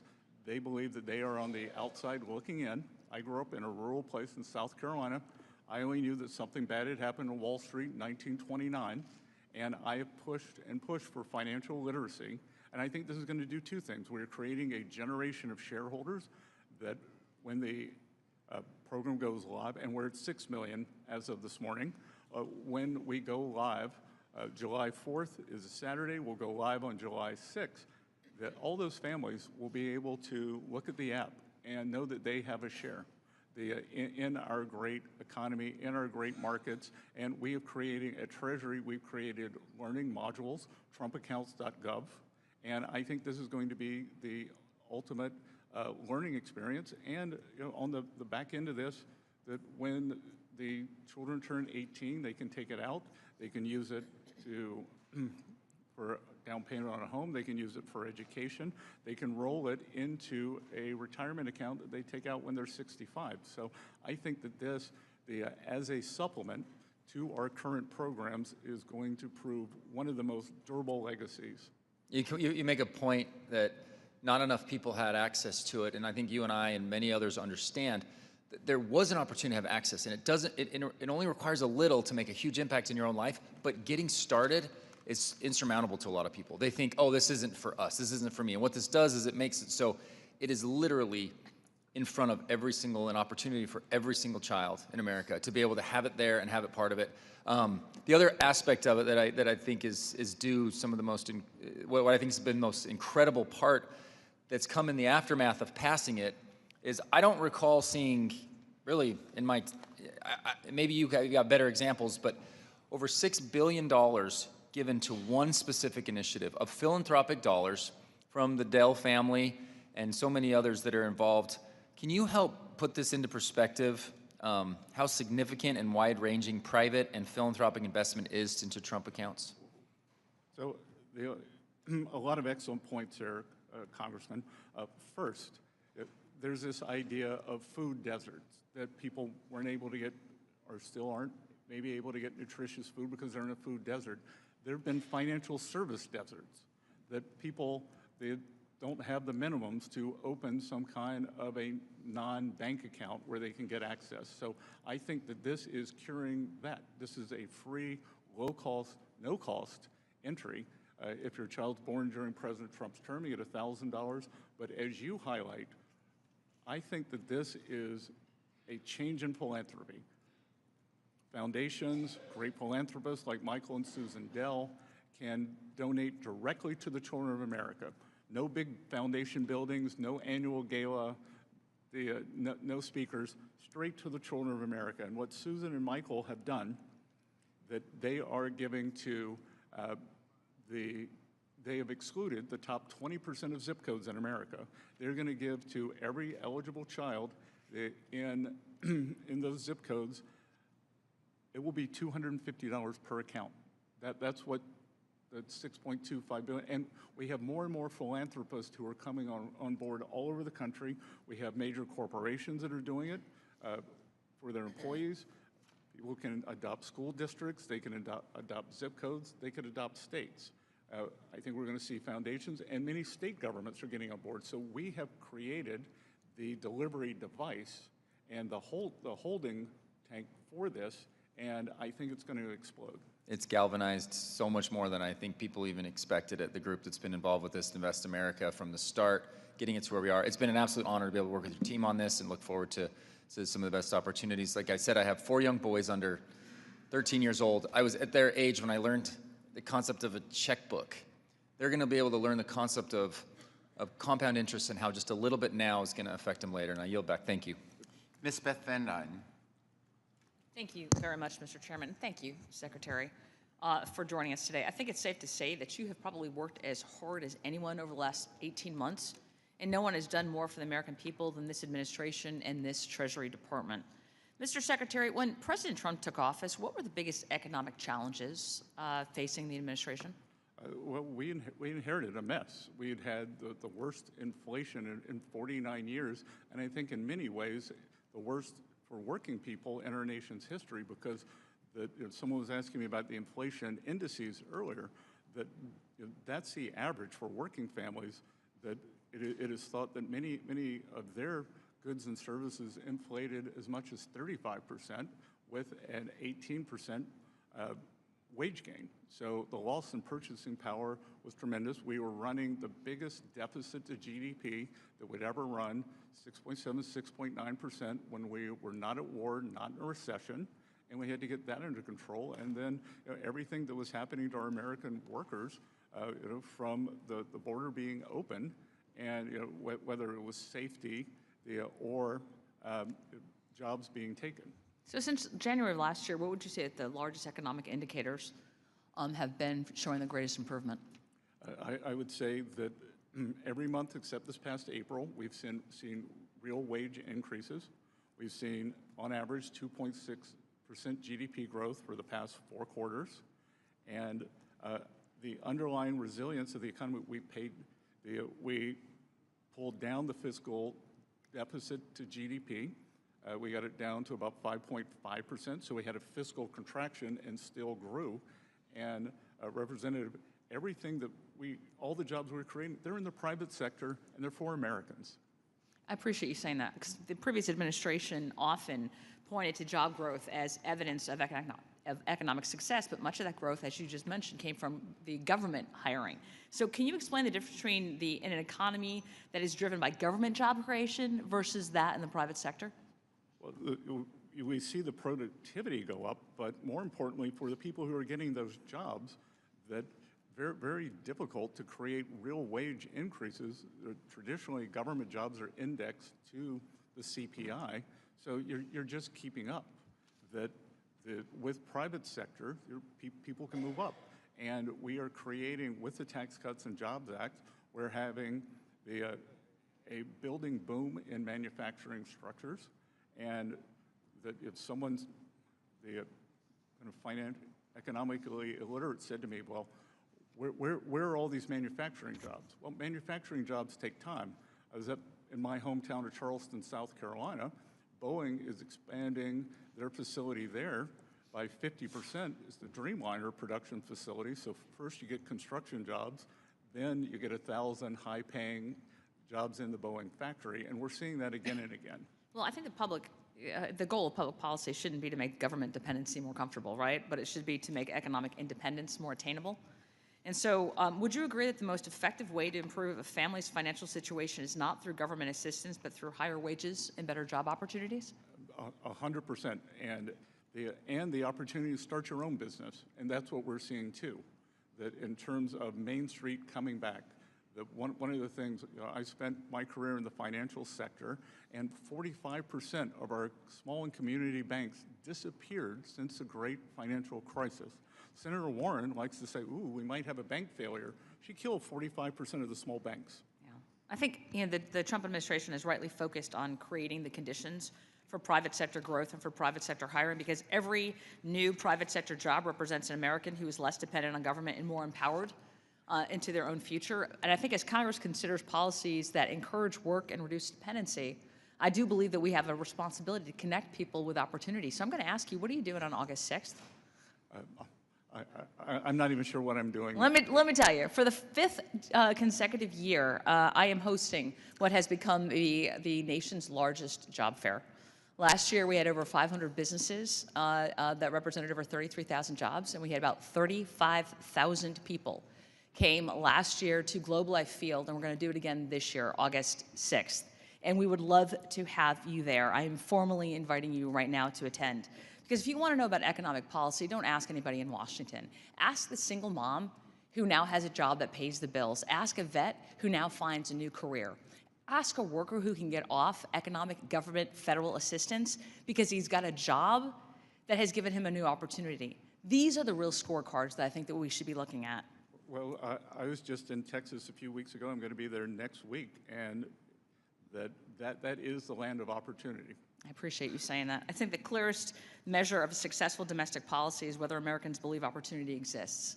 And I think on August 6th, over 35,000 people are going to walk into Globe Life Field looking for not for government assistance, but looking for jobs. And over 500 businesses will be there because they need workers. And to me, that's the strongest real-world indicator that President Trump's economic agenda is working.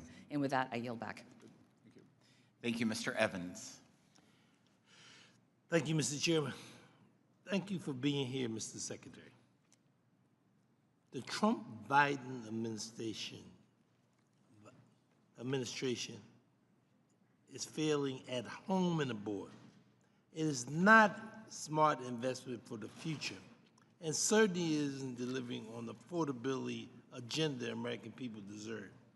The president's policy has left Americans paying more in food and gas and health care and electricity. The electricity price is especially important to me because it's related to the growing concern around the cost of data centers and future investment in energy. Meanwhile, the Trump administration has said he does not care about the financial situation of Americans. He has called the gas price peanuts. While the GOP focuses on policies that make money for Trump and his allies, working families are paying the price. So I say to you, Mr. Secretary, obviously, there's concerns that we all have about what is occurring. Though I know you may have a different view, I want to share with you the view that I'm having and living with and hearing my constituents talk about. So as a result, I yield back the balance of my time and thank the chairman and the ranking member for this opportunity of this hearing. Again, I thank you. Thank you, Congressman. Yeah, exactly right. Thank you, Mr. Feenstra. Give that to me. Thank you, Chairman and Ranking Member. Thank you for holding this hearing. Secretary Bessent, I truly enjoy always talking with you. I was a professor of business and economics, and when I got my doctorate, I actually did some work on what you've done in the past. So I'm always very impressed. I want to just say, we've done some historic things over the last year. Obviously, the big, beautiful bill, the Working Families Tax Cuts Act, is just incredible. Can you talk a little bit about that bill? And I'm going off script a little bit, so I hope I'm okay. But can you talk about international tax and what that is going to do to bring onshore businesses and keep the U.S. competitive around the world? We have so many multinationals and other companies that do jobs around the world, and I see a lot of this employment coming back, and a lot of the workforce that we're going to have in the U.S. is going to grow. Can you talk a little bit about that? So, a couple of things, and I enjoyed our trip out to Iowa. I remember fantastic being there when everyone says that the gasoline prices aren't going to come down. I remember the level when we went to the diner. That's right. And they will come down. You know what? And they're all happy. You know, compared to what everybody else is saying, all the farmers are happy. So corporations have a choice globally. Yep. And I think with this administration, I've often described that we have a three-legged stool, and it is tax, trade, and regulatory certainty. Yep. And all of those have worked to push the businesses back into the U.S. to make them want to come here. And it's certainty. Come here, you have tax certainty, you have regulatory certainty, and you have energy certainty. U.S. is an energy superpower. Yes. And I am responsible for the U.S. economic dialogue with China. And when I look at, what does China envy the U.S. over? It's our military. It is our economic system and the strength of the dollar. It is our innovation, and it is our energy. And we can't take those for granted. And all of that centers around the tax policy and this immediate expensing. It's my belief that in China, they spend about 4% of GDP. Yep. They're subsidizing industry. That's right. So we aren't command and control economy. What we tell people, I don't go through the S&P 500 and say, you need a loading dock, you need a new assembly line. We just give companies 100% expensing, and they can do what is best for them. Yep. And it's capitalism. I mean, it works well. And like you said, we're not giving anything like China is. I mean, it's just phenomenal. It's just immediate expensing, and that's just a timing issue. I just want to talk about, I was really involved in the ACRE Act. This was borrowing, farmers that borrow costs for manufacturers and agricultural businesses and stuff like this. Could you highlight how this will help strengthen America's agricultural economy? If you know a little bit about it or not, what it is, it's the tax on the loans. And we have lowered that. We want to continue to lower that. And can you just tell how that could incentivize growth in rural America? Well, I think that deferral on the tax is very important because there is nothing with more fixed assets. Farming is an interesting business. My family's been in the farming business for 250 years. That it's an interesting business because you have high fixed income assets or high fixed assets, but you have uncertainty based on weather, production. So that's right. There is a lot of uncertainty, and this brings much more certainty in terms of cash flow to those farms. Yes, absolutely. Then one final thing, based on farming and stuff like that, I call it the pilfer tax. It's actually government sticking their hand in the grave and wringing a dead person's neck and saying, you owe us 40% in death tax. I'm always appalled by this when somebody passes away and all of a sudden we say, oh, by the way, you owe us 40% tax if you pass that land on or that manufacturing or that small business on to the next generation. So we did $15 million. Thank you to President Trump and everyone else to get that done. What is your thoughts on trying to permanently get rid of the death tax? I mean, do you tend to agree it's sort of a pilfer tax? Well, it's all that capital has already been taxed at least once, many times twice. And to go back to farmland, I've studied tax policy around the world. In many countries, including the UK, farmland is not subject to death duties. That's right. That's right. Thank you so much. Always good to see you. Thank you. I yield back. Mr. Chair. Thank you. The chair recognizes the gentleman from New York, Ms. Malliotakis. Thank you very much. Secretary Bessent, thank you very much. Welcome to our committee. It is great to have you here. First, I want to say thank you for your words in support of suspending the federal gas tax. I have legislation that would do that. It would suspend it for 90 days, give the president additional authority for 125 days. I'm introducing that with my colleague, Max Miller, on this committee as well, and we hope that we can get that through. Number two, I wanted to say that, when pointing out some of what my colleagues on the other side have been saying about the working families tax cuts, the fact remains that this was a historic tax cut for working Americans, for middle-class families, for senior citizens. They are the ones who voted to cut the standard deduction in half, to cut the child tax credit in half, to increase tax rates for Americans across the board. And they also voted against tax cuts for tipped workers, for those who work double shifts and overtime, for refunding taxes paid on Social Security to our senior citizens.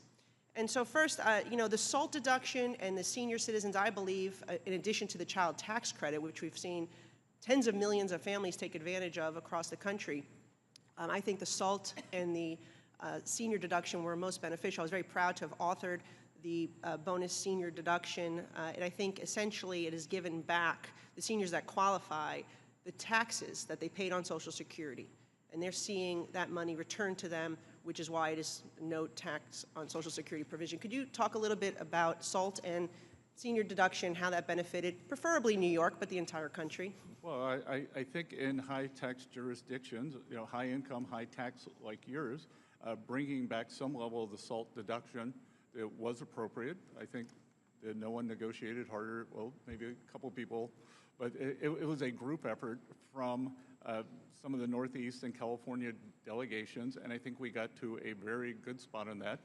SALT, that if this tax bill had expired, the SALT deduction would have come back, but so would the AMT, which would have devastated the middle class, everyone in those states. So, and look, as I travel around, that whether it is the Social Security deduction, when I look at these numbers, 99% of the filers claiming no tax and tips, incomes under $200,000, 90% under 100. For the senior deductions, 94% under 200, the 68% under 100. So these are people on fixed incomes, and they need certainty. Yeah, and the SALT deduction, again, was not for billionaires. It was targeted to families of incomes of less than $500,000. I think it was very well tapered. It certainly was, and I know that. Tailored and tapered.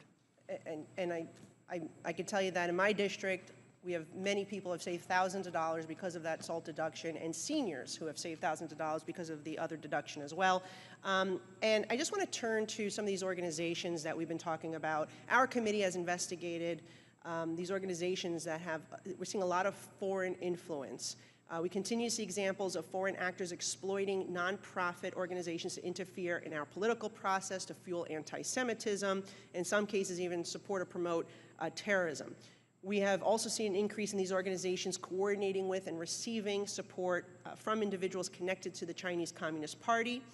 One of these organizations is Code Pink, which Department of Treasury, your department, as well as Justice, have launched an investigation into. I mean, the Code Pink founders and groups there, they've been meeting with Cuba's communist regime, the Iranian regime. In the past, they've met with leadership of Hamas.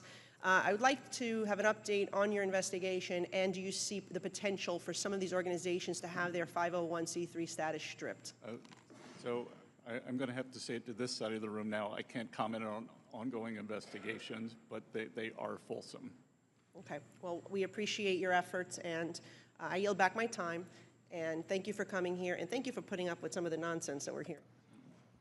Thank you. The chair now recognizes the gentleman from Carmel Valley, Mr. Panetta. Thank you, Mr. Chair. I appreciate that. Secretary Bessent, thanks for being here. And I guess you go by Dr. Bessent based on that South Carolina degree that was conferred on you? Only for the working press. Understood. Look, as you heard, I hail from Carmel Valley, the place I grew up. Place my Italian immigrant grandfather settled, thank God. We have a lot of beauty, we got a lot of bounty, but unfortunately that means a lot of people want to live there. So housing affordability does remain a major challenge in my district. And one of the reasons people aren't selling their homes is because they're going to take a huge hit on taxes, as I'm sure you're aware of, based on the fact that there is a capital gains exclusion, but that's from 1997, and it remains capped at the fact that it's only $250,000 for individuals, $500,000 for couples, and it has not kept up with inflation. As a result, many people who have grown out of their home just aren't selling because they want to protect their nest egg. Now, I got a simple bipartisan bill that actually has 18 members of the Ways and Means Republicans on my bill. And in fact, except the chair at this point, but I'm trying to get him as well. That being said, the president has actually supported this idea as well. And so not just because the president supported this type of legislation for doubling those numbers, making it 250 to 500 and 500 to 1 million, and then tagging it to inflation, would you support that type of solution when it comes to dealing with our affordability crisis, affordable housing crisis? I haven't seen studies that would show that how many openings that would create, but I'd be happy to work with you on it. I remember it's a Clinton era program. Yeah. And I remember when when the Clintons changed it previously, you were allowed a one-time deduction over some age, 60, 65, or one-time tax-free sale. You could roll your appreciation up to that sale. So I think there are a lot of things that we can look at. I don't want it to seem, I'm older than you are, and I'm constantly told the boomers get too much. I don't want it to seem like something that it's a giveaway to the boomers. Completely understood, and look forward to talking to you and continuing negotiations on this. But I appreciate your acceptance of being open to the concept. So I appreciate that and look forward to working with you. But look, I think, as you know, and as you've heard, it's not just housing that makes it tough when it comes to affordability. Over the last year, inflation has rose 3.8%. Energy has rose 17.9%. Gasoline prices have rose 28.4%. Food has rose by 3.2%. And core inflation is still elevated at 2.8%. And look, I know you got some good numbers. I understand that. But the fact is that when you speak to people on the ground, including the polling that Mr. Boyle referred to, prices are a major financial concern. Now, the costs have been exacerbated clearly by the Iran war, but also tariffs. Two areas I just want to hit on quickly. I realize you said the war is temporarily paused. I think you said that, or you said that at the press conference you had last week. And you said that once it's resolved and there is a deal, gas prices will drop. Got it. But the president recently said that the Strait of Hormuz will be closed through Labor Day. Is that your definition of temporary, and are gas prices going to remain high through the summer? Yeah, I didn't see that from the president, and every indication I have is that they should be open sooner. Okay. We've already seen oil prices are down. Understood, more than 20%. Mr. Secretary, and I don't like saying this, but reclaiming my time. Tariffs are also affecting these prices, and many people in small businesses in my district tell me that it's not just tariffs, but the constant change in the tariff policy that we've seen over the last year. Just yesterday, the administration announced another change in tariff policy and another tariff regime. 14 countries subject to 10%, 56 countries subject to 12.5% tariffs. Has Treasury done any sort of assessment on the impact of these frequent changes to the tariff policy and what they're having on small businesses? And is there an exclusion process planned to help these small businesses because of these types of changes in tariff policy? Well, I would have to dispute that the cost increases were due to tariff policy, because last year the inflation was in services and we don't tariff services. Got it. But have you done any sort of assessment as to whether or not you can help small businesses get through these types of tariffs? Well, I think we've already done a lot with small businesses in the working families tax cut. So, okay. All right. So you have it. That's fine. What I'm going to reclaim my time just because you're not getting to the point. In terms of the refunds, I'm reclaiming my time, Mr. Secretary. Thank you. Issue. But please know I think that should be done in regards to our small businesses. Now, also in regards to Mr. Pulte, I was an intelligence officer. I served in Afghanistan, and I served proudly. And I dealt with the intelligence community.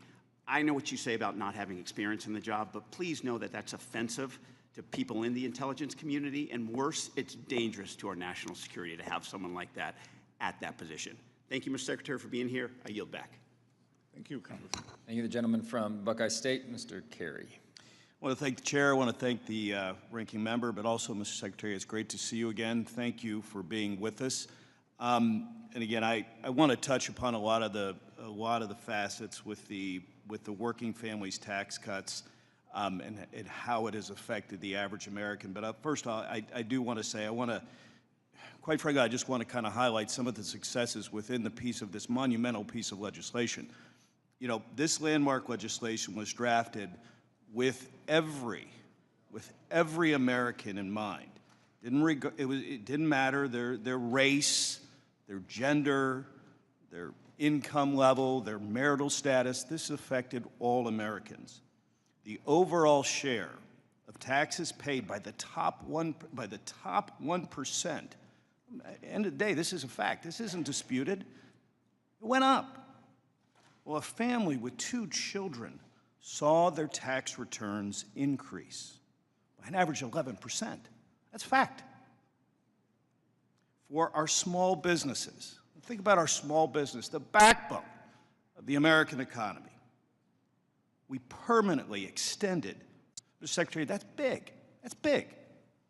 For our seniors, and coming off of the Social Security fairness that we did in the pre-administration, but for our firefighters and our postal workers and our police officers, but just what we did within the Social Security space, a $6,000 tax deduction, which is greater than the Social Security taxes the average senior household currently pays.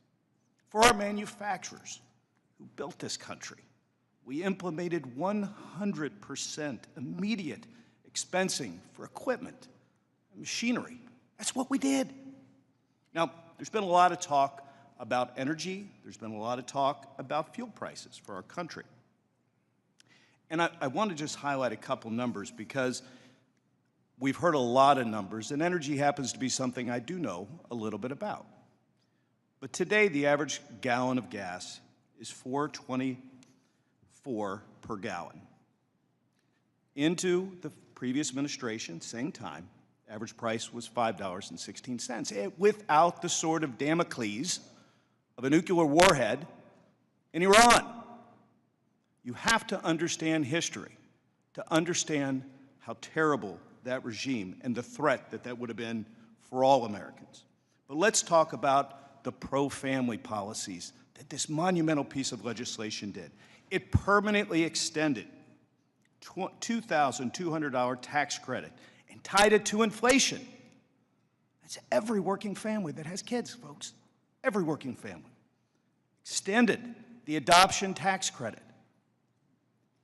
Expanded education savings accounts to include additional K through 12 additional expenses. Expanded the health savings accounts. Great things. Improved employer-provided child care tax credits.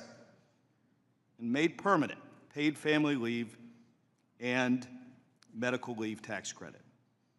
Our children will recap the benefits of the Trump accounts, in which 5 million children have already been enrolled. Now, this legislation didn't pick winners and losers. It didn't prioritize certain segments of the American population over the others, and it's not a government handout to any particular economic sector. This is sound tax policy focused on the tax certainty for all American businesses, putting more money in the pockets of hardworking Americans, and putting our country on a trajectory for economic success. Now, Mr. Secretary, I know that you've had to listen to a lot of things today, and we do appreciate your service. We do appreciate you leaving the private sector to do something that, in many ways, is a very difficult position to be in. But Mr. Secretary, your time, your staff's commitment, and this commitment of the administration to make America a better place, we appreciate that. So with that, thank you again for being here today. And with that, Mr. Chairman, I yield back. Good. Gentleman yields. Congressman, thank you. Also from the Buckeye State, Mr. Miller is recognized. Thank you, Mr. Chairman. Mr. Secretary, it's great to see you again. Good to see you. And to note, Chairman, just a better part of the Buckeye State, for the record. But thank you, Mr. Chairman, and thank you to Secretary Bessent for your testimony before this committee today. It is much appreciated. Since we last discussed digital assets in this room, the landscape has shifted from a conversation about the rise of these technologies to a question of how we successfully integrate them into our regulatory tax infrastructure. We've seen meaningful progress. The Senate Banking Committee has advanced the Clarity Act to build a market structure framework. Additionally, I, along with my colleague to my left over here, Rep. Horsford, have introduced the Digital Asset Parity Act to finally provide the common sense tax certainty our businesses and investors truly require throughout our country. We are no longer debating whether digital assets are here to stay any longer, but rather how we define the rules of the road, and we believe that this is necessary now at this time in our history. I truly look forward to discussing how Treasury can collaborate with Congress to ensure these dual frameworks provide the economic stability and tax fairness the American people deserve. Mr. Secretary, the Parity Act was introduced to solve the phantom income and tax as cash hurdles that currently plague American businesses and everyday investors. We've seen that without tax parity, companies are hesitant to adopt these tools, and individuals are burdened by the reporting requirements that feel more like friction tax than truly a fair system. So I'll just get right to it. As the Treasury Department looks at the current tax code, how do you see the Parity Act, specifically its provisions for stablecoin payments and the elective deferral of staking in mining rewards, as a catalyst for keeping digital asset innovation within the United States rather than forcing it offshore? So, Congressman, thank you for those questions. This administration and Treasury's goal is to onshore digital assets, both because the innovation that we're seeing and U.S. standards and practices. So we would like to work with both of you on this to perfect the right balance between how this should be done. But I do think, look, whenever we get to these new technologies, there is an adjustment period. We have to think about them in a different way. And I believe not only for the technology, for the payment rails, it's essential for us to be the leader to maintain dollar dominance. And we want to have the best standards in the U.S. that we can export to the rest of the world. So we'd be happy to work with you on that. Thank you very much. We've been working extremely hard over the last, I'd say, 15 to 16 months to bring a framework. And truly what we're seeking here really is, besides the name of the legislation, clarity and parity and just stability for the tax code for these individuals. And I very much thank you for your answer and you willing to work with both of us on committee and all of us. Our bill also— Congressman, I would say let's get clarity done by the 4th of July. and then we move on to the, how to Mr. tackle. Secretary, I would love that. If you could help me with some of those individuals up there. I've been on the phone with them this week. All right, well, if that thing gets moving, then yes, it makes our job much easier, and I would prefer that way as well. But thank you, and any more guided push would be awesome on our committee, and very grateful. A critical piece of this legislation is the application of Section 1058, like treatment to digital asset lending. If the Treasury Department were to formally recognize digital asset lending as analogous to the securities lending covered under Section 1058, what is your assessment of the impact on the domestic market liquidity? And specifically, does Treasury agree that extending this established tax treatment of non-recognition is one of the most efficient levers to move digital assets from a speculative asset class to a functional, transparent part of our institutional financial infrastructure? Congressman, you obviously feel strongly about this. I have a motto in life: no data, no opinion, but I will get back to you with an opinion. I very much appreciate that. This has been one of the tougher subject matters that we've discussed on the committee, because I believe that this country for a long time has been stuck in the analog era, and we are now in the digital age. And this framework altogether just provides guidelines and stability for the cryptocurrency network within our country. And I appreciate you saying you'll work with us, but I truly believe now is the right time for this, with President Trump and the Federal Crypto Reserve and him wanting the United States to be the crypto capital. My concern is that if people like you and I and others right now, who don't have a good understanding, aren't the ones really steering this to its final destination, then we may never get there, and it may get screwed up in a different way. But I truly appreciate you being here, working with Rep. Horsford and myself, and I yield back. Good. Thank you. Gentleman yields. The chair now recognizes the gentleman from Vegas, Mr. Horsford. Thank you to the chairman and to the ranking member, and I look forward to working with Congressman Miller and the other members of the Committee on the Parity Act, which is a true bipartisan bill. Before I begin, though, I want to thank Chairman Smith for his commitment to working with me also on the Full House Act. Prior to the Senate-passed bill, gaming patrons could deduct 100% of their gambling losses. They were taxed on what they actually earned, nothing more, nothing less. The Senate changed that. This provision was included without meaningful debate and creates a fundamentally unfair outcome for taxpayers who participate in legal gaming activities. Under the new provision, patrons can deduct only 90% of their losses. That means someone who breaks even or even loses money overall could still face a federal tax bill. So, Mr. Secretary, will you work with Chairman Smith and me to fix this issue and to protect gaming jobs and tourism-dependent economies like Nevada? We'd be glad to, sir. Thank you. Now, you, Mr. Secretary, you talked a lot about permanency throughout today's hearing. For the tip worker, for the warehouse worker, for the teacher, for the nurse, and for the small business owners in Nevada, they don't need a temporary tax gimmick. They need permanently lower cost and permanently higher take-home pay. Yet when Republicans wrote their bill, they made a choice that the tax cuts for billionaires and large corporations would be made permanent, while making the tax relief for working people temporary. To me and to the workers, that tells them exactly who they were thinking about when they wrote it. That's why I have introduced the Tips Improvement Act, as well as the Overtime for All Workers Act, because I believe workers who earn tips or who work overtime should receive permanent tax relief, not temporary. If Republicans are serious about helping working families, they should join me in making tax relief for workers permanent, just like they did for billionaires. Now, Mr. Secretary, I want to discuss tariffs, which are hidden taxes that American consumers pay, including businesses. The Supreme Court ruled that this administration's broad tariff policy was unlawful. But American families already paid the price. Small businesses paid it through higher costs, consumers paid it through hidden higher prices, and according to the Yale Budget Lab, the average household paid roughly $1,800 more because of these tariffs. So at a time when you talk about giving relief to workers, temporary relief, on the other hand, they are feeling the effect of higher prices. So let me ask you directly, do Americans deserve refunds for money collected through tariffs that the Supreme Court ruled illegal? Yes or no?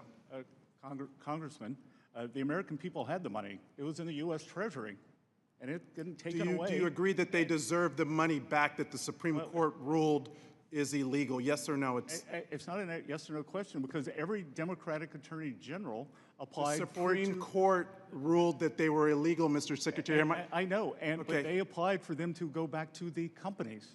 So do the companies deserve the money back? To the payers of record. So do they deserve their money back?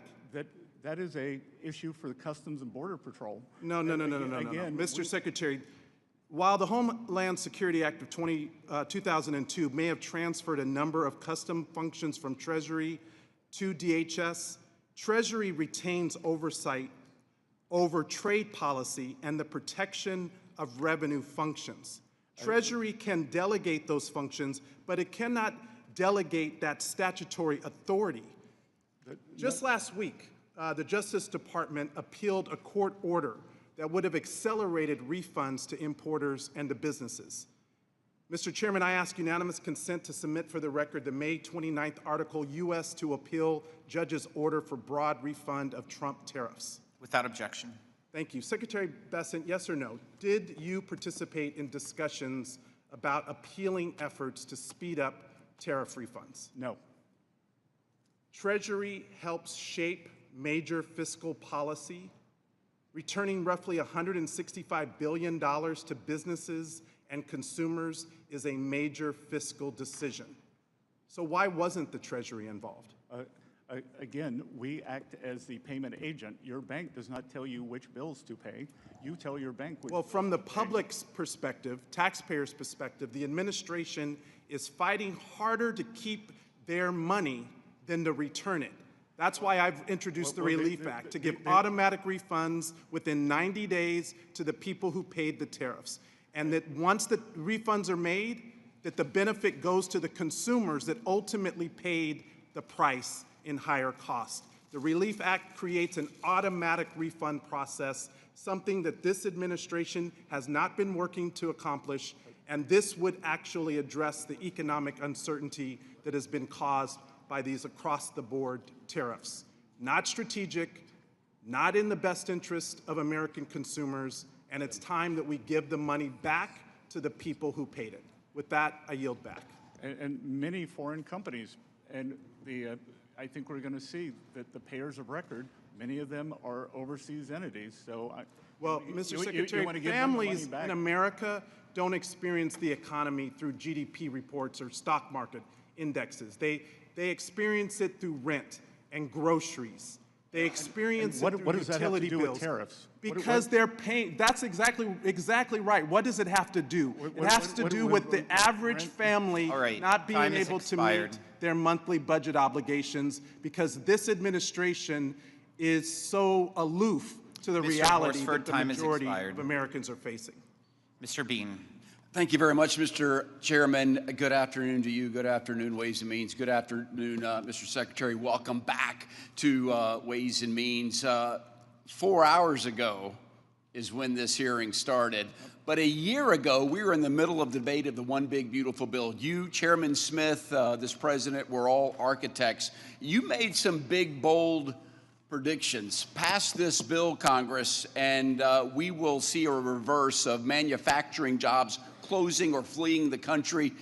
You made a big, bold statement that you'll put more money in Americans' pockets than ever before should we pass this bill. We passed the bill, and Mr. Secretary, everything you said is coming true. How about that? There's more money in Americans' pockets. The 4.5 million manufacturing jobs that we've lost since the year 2000 are coming back. And for me, speaking across Northeast Florida, people are excited, business owners are excited and making that happen. A year ago also, we were doing something else. We were debating fraud, waste, and abuse. You would think that would unite this committee, but you can see today we disagree on so many things. That's something that should unite us. I want to brag on something that you're doing in Treasury Department. You're a core pillar of President Trump's anti-fraud task force. Your subcommittee activities and your initiatives of the Office of Terrorism and Financial Intelligence, FinCEN, and the Office of Payment Integrity are leading the way of supplying that task force. Let's fight fraud once and for all. Something else you're doing. A year ago, we talked about it. Of how fast we pay. The United States pays our bills very fast, sometimes too quickly, because we pay people who shouldn't get paid. Scammers don't have to rob banks anymore. They can just bill the United States. We pay them, and then this pay and chase, we figure it out. So you and I, do you know this? You and I and your team have created a bill to codify what you're doing now, which is to verify, to use the data and statistics to making sure it's a legit bill, that it hasn't been paid by anybody else. So hats off to you. What else can we do, Mr. Secretary, to assist you? Maybe it's just get out of the way, to assist you in fighting fraud. Congressman, you are exactly right. That once money goes out the door, that anything other than a partial recovery is unlikely. I was out in Minneapolis and saw what was going on there. And I think in terms of the U.S. is a high trust society, and in terms of maintaining the trust that American citizens or that we have in each other and our visitors, it's important to prosecute. And of course, prosecute, but the recoveries are going to be very small. It's almost, they're bad guys. They hide and chase. So your efforts, don't give up on our bill that's in Mr. Comer's committee. I'm still lobbying it. You weighing in would be a big deal. You're already doing it, but we want to codify it. It's the best practice of paying our bills.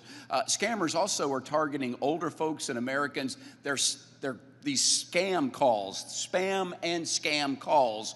I get 8 to 10 a day. Now the FTC, it's already against the law. We put your number on the do not call list. I want to plant a seed with you. The FTC is responsible for it. It's against the law. But what if they don't have the teeth or muscle that Treasury has? I want to plant the seed with you. What do you think about the idea of Treasury getting involved and chasing and kicking out these scammers that are calling us? What do you think, Mr. Secretary? We are, Congressman. FinCEN is actively involved, and many of these come from overseas. Right, and you've got the tools to go after them. So we've worked very well with the FBI in Southeast Asia to break up these, I think they're called scammer cities. Amen. And you know, a lot of it comes out of, a huge amount out of North Korea, and unfortunately, many of our seniors, I think 1 out of every 3 seniors has been the subject of a financial scam that averages about $300. There's a special place in the afterlife for anybody that rips off an older American or anybody old. I hate that. Mr. Secretary, we still have to solve health care. That's something that maybe we do agree on. Both sides of the aisle says we have to do better. What if Americans took charge of their own health care by having the money to do so? I've got a bill, HSAs for all, health savings account, where people, just like their retirement, they can put money aside for health expenses to make that happen. Mr. Secretary, is that bill, is that a good idea or a great idea, the Bean Bill of health savings accounts for all? I think it's a great name and a great bill. That's the right answer, Mr. Secretary. And look, when you give people agency, they can tailor it to their own needs. And what we are seeing with the employer credits, where employers can give credits, we're seeing a big uptake in that. Love it, love it. Mr. Secretary, you could be doing anything. Thank you for your service to your country. We appreciate you. All the best. Mr. Chairman, I yield back. Thank you, Mr. Moran. Thank you, Mr. Chairman. Good afternoon, Secretary Bessent. Thanks for being here today. I know it's a long day. Thanks for your service to our country as well. You're doing a fabulous job, by the way. We appreciate your willingness to appear before the committee and provide updates on the important work being done at the U.S. Treasury Department. I'd like to build on some of the successes my Republican colleagues have already highlighted by focusing on 2 direct results from the Working Families Tax Cuts, both substantially improving Americans' lives and financial futures. First, I want to discuss the Opportunity Zone program. You mentioned this in earlier testimony, specifically the new Rural Opportunity Zone provisions. Last year, Ways and Means Republicans strengthened and modernized this program to ensure that investment reaches some of the most economically distressed communities in America. As someone who represents a large rural district in East Texas, I've seen firsthand the challenges that many communities face when it comes to attracting capital, creating jobs, and expanding economic opportunity. Too often, rural communities are overlooked despite their tremendous potential. Here's my question: as we move closer to the nomination process, can you walk us through what comes next after census tracts are nominated by the states? I can't do that, sir. I'm happy to have the team get back to yours. We are working with red state and blue state governors, and we're encouraging them to get ahead of it. I had a call, I can't remember if it was yesterday or the day before, with the father of Opportunity Zones, my hometown senator, Senator Tim Scott, and we were talking about, he's a city guy, I'm a country guy in South Carolina, and we were talking, I was telling him what a great move this is for the rural Opportunity Zones and how it's going to be transformational. Yeah, I agree with you. That's what we see in these provisions as well, that it gives certainty and long-lasting opportunity for economic growth in areas in America where traditionally businesses or investors are looking and saying, you know, I'm not quite sure if I can make that investment there, but this is the incentive that's needed for that. Question number 2 involves the no taxes on overtime provision. I want to turn to this provision because I was proud to help champion this policy because it recognizes a simple principle. Americans who work harder and put in extra hours should be able to keep more of what they earn.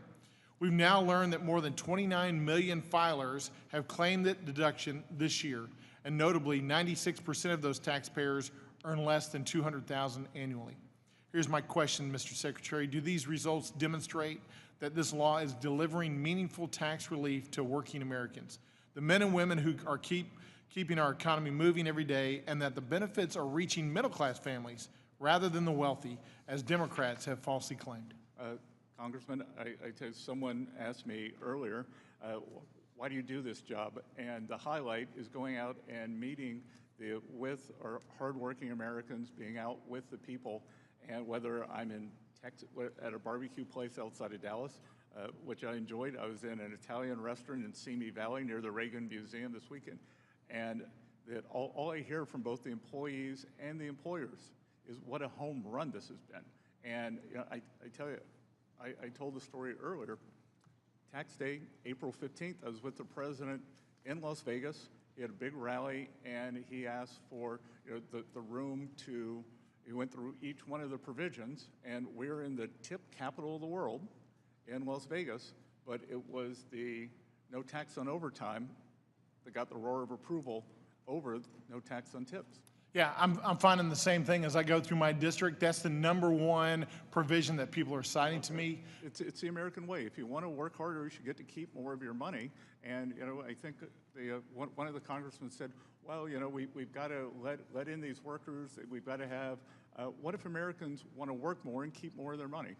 That's right. I think that's a concept we need to continue to propagate and find policies that support letting hard-working Americans keep more of their money. We forget sometimes in D.C., and we shouldn't forget this, that it's their money, it's not ours. And I know you know that. I think you're doing, as I mentioned earlier, a great job. We really appreciate it. I want to mention your successful negotiation of the side-by-side agreement that's helping to place the United States in a much stronger and more competitive position in the global tax landscape, digging us out of the Biden tax surrender effectively and really putting us back on the footing we need to get on. So thank you for that work. I know you got a great team behind you as well.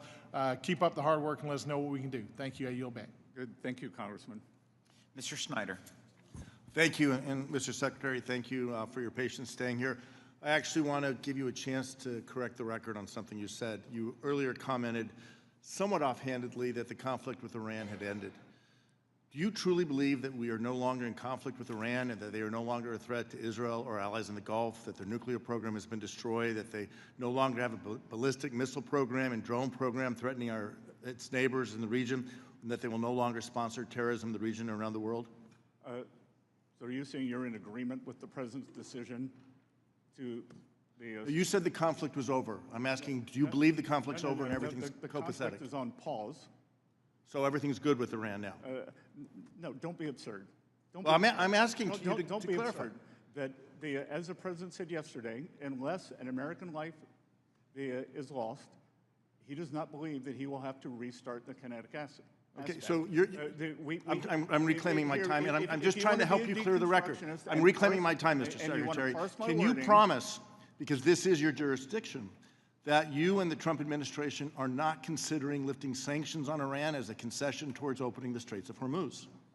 We've made it clear that the Straits of Hormuz, the blockade, is the only thing that will be lifted to reopen the Straits. So no sanctions relief whatsoever? I'm not part of the negotiating team, but I am told by the negotiating team, and I strongly believe that the blockade will be lifted. Okay, and I'm going to just reclaim because there's a lot of things I want to cover. My hope is you'll keep Congress informed of any such considerations if they do come up. Also in your opening remarks, Mr. Secretary, you said Americans have more money in their pockets. That's not what I'm hearing from my constituents. Are you saying the overall cost of living is lower today than it was 16 months ago when you came into office? Because what I'm hearing from my constituents is that the cost of groceries are up. For example, beef, coffee, tomatoes are at record or near record highs.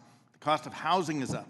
And for too many, the American dream of buying a home is out of reach. I'll let you answer. Healthcare premiums continue to rise, and millions of Americans have either already lost or expect to lose their health insurance altogether because of H.R. 1, the bill you so joyously celebrate. Energy costs, gas for our cars, electricity for our homes are all rising through the roof.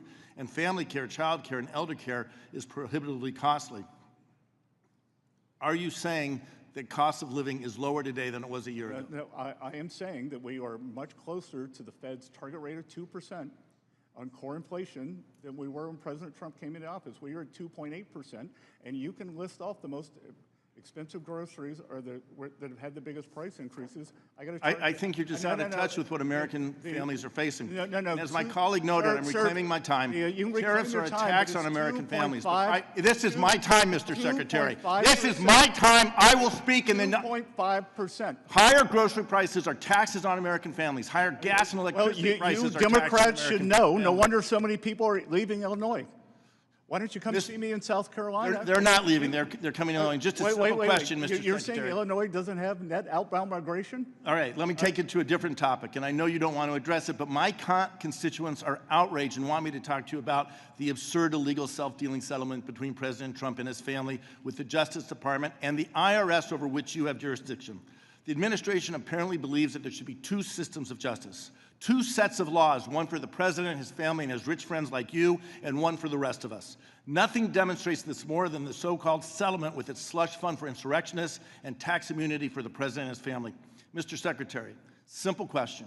Do you believe that there should be only one legal system in this country and that no one, even the president, should be above the law? I believe that no one is above the law, but you all have put the president beneath the law, and you have weaponized the system against him, whether it is the leak of his taxpayer records. His taxes should never be leaked. No taxpayers' information should be leaked. I agree with you on that. But note, let me ask you a separate question. Would you like to apologize to the president right now on behalf of the... I have nothing to apologize to this president for. His taxes should not have been leaked, but it was leaked by a contractor. And you keep trying to dissemble here and avoid the questions. Do you believe that all Americans should pay the taxes they owe and not emit a penny more? 100%. Yes or no? All right. So do you think it applies to the President of the United States, irrespective of whether the President is a Democrat or a Republican? Yes. Okay. So we agree on this, and we should have a tax system that is fair, and it should be applied fairly to all people. But I can tell you that my constituents are outraged by the agreement the President made with himself and his own Justice Department that excluded him from ever having an audit over his taxes. No one should be targeted. No one should be targeted by the administration. Whoever is in the White House. No one should be targeted by the administration. Whoever's in the White House, their taxes should be paid, and they should be confident that that information will be kept confidential with the IRS and not used to target them, their families, or their business. Couldn't agree more. Couldn't agree more. Mr. Yocum. Thank you, Mr. Chairman, for holding this hearing today, and Secretary Bessent, it is great to see you again. Thanks for being here. Good to see you, Congressman. There's been a lot of talk about the cost of groceries lately here in this committee room. A lot of numbers thrown around, but I think it's worth putting eyes on the Democrats' inflation. I had my staff whip up this chart behind me, and it shows that CPI numbers from what economists call, quote, food at home, but most Americans just simply call it groceries. These are the cumulative inflation numbers for the first 16 months of a presidential term, of every presidential term, since 1993. Mr. Secretary, the title most likely gives it away, but I'd like you to just play a little game with me here. Can you guess which one of these lines represents the Biden administration? Oh, probably the one that's red for torching the American people. That would be correct. Well done, Mr. Secretary. It is the red one. 16 months into the Biden administration, or as we now call it, Bidenomics, grocery prices were up almost 12%. That far outpaced anything that any American had seen in recent history. And you can clearly see from the chart that that red line is as detached as the Democrats' rhetoric is from reality today on this particular topic. So thank you for playing along here today. Switching gears, let's talk about tax priorities. And Congressman, I would note that the inconvenient truth for this side of the room, food at home, since President Trump came into office, is up 2.5%. That is the half of what it averaged over the 4 years of the Biden administration. That's right, and that stands in stark contrast of the 12% that you saw on the chart here a few moments ago. So thank you for pointing that out. A 2019 New York Times story said that most taxpayers got a tax cut under the first Trump tax cuts. But most Americans didn't believe it because, quote, a sustained and misleading effort by liberal opponents of the law to brand it as a middle-class tax increase. Here we are a few years later, and Republicans cut taxes again for working families and working Americans. But yet again, my Democrat colleagues are rolling out the same tired playbook of bad faith attacks and misinformation. The working families tax cuts cut taxes for working families. It's just that simple. I can't tell you, Mr. Secretary, how many people have come up to me, whether it's at church or in the grocery store or just anywhere around the community, and they've said, hey, thank you, because my tax refund that I got was much bigger than what I expected. It's that the working families tax cuts is just simply putting real money back in the pockets of working families. And Congressman, I can tell you when the 2017 tax bill was passed, I was one of the people who've now fled New York, but I lived in Manhattan. My taxes went up. So for many upper-end people in high-tax states, taxes actually went up. That's right. And let's talk about some of the actual numbers and move beyond what some of the Democrats' rhetoric has been today. Mr. Secretary, you recently said that 90% of filers claiming no tax on tips who made less than $100,000, they had an average deduction of $7,000. 75% of filers claiming no tax on overtime made less than $100,000 with an average deduction of $3,100.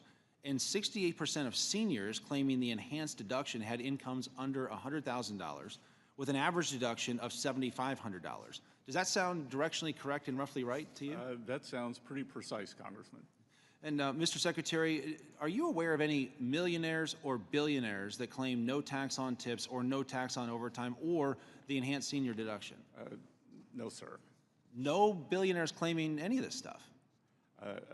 Again, this is the ultimate working family. These are the ultimate working family signature tax cuts put through by this side of the room and President Trump. That's right. Well, thank you for clearing that up. Let's now consider what happened when Democrats had the pen and when they were able to craft their own tax law.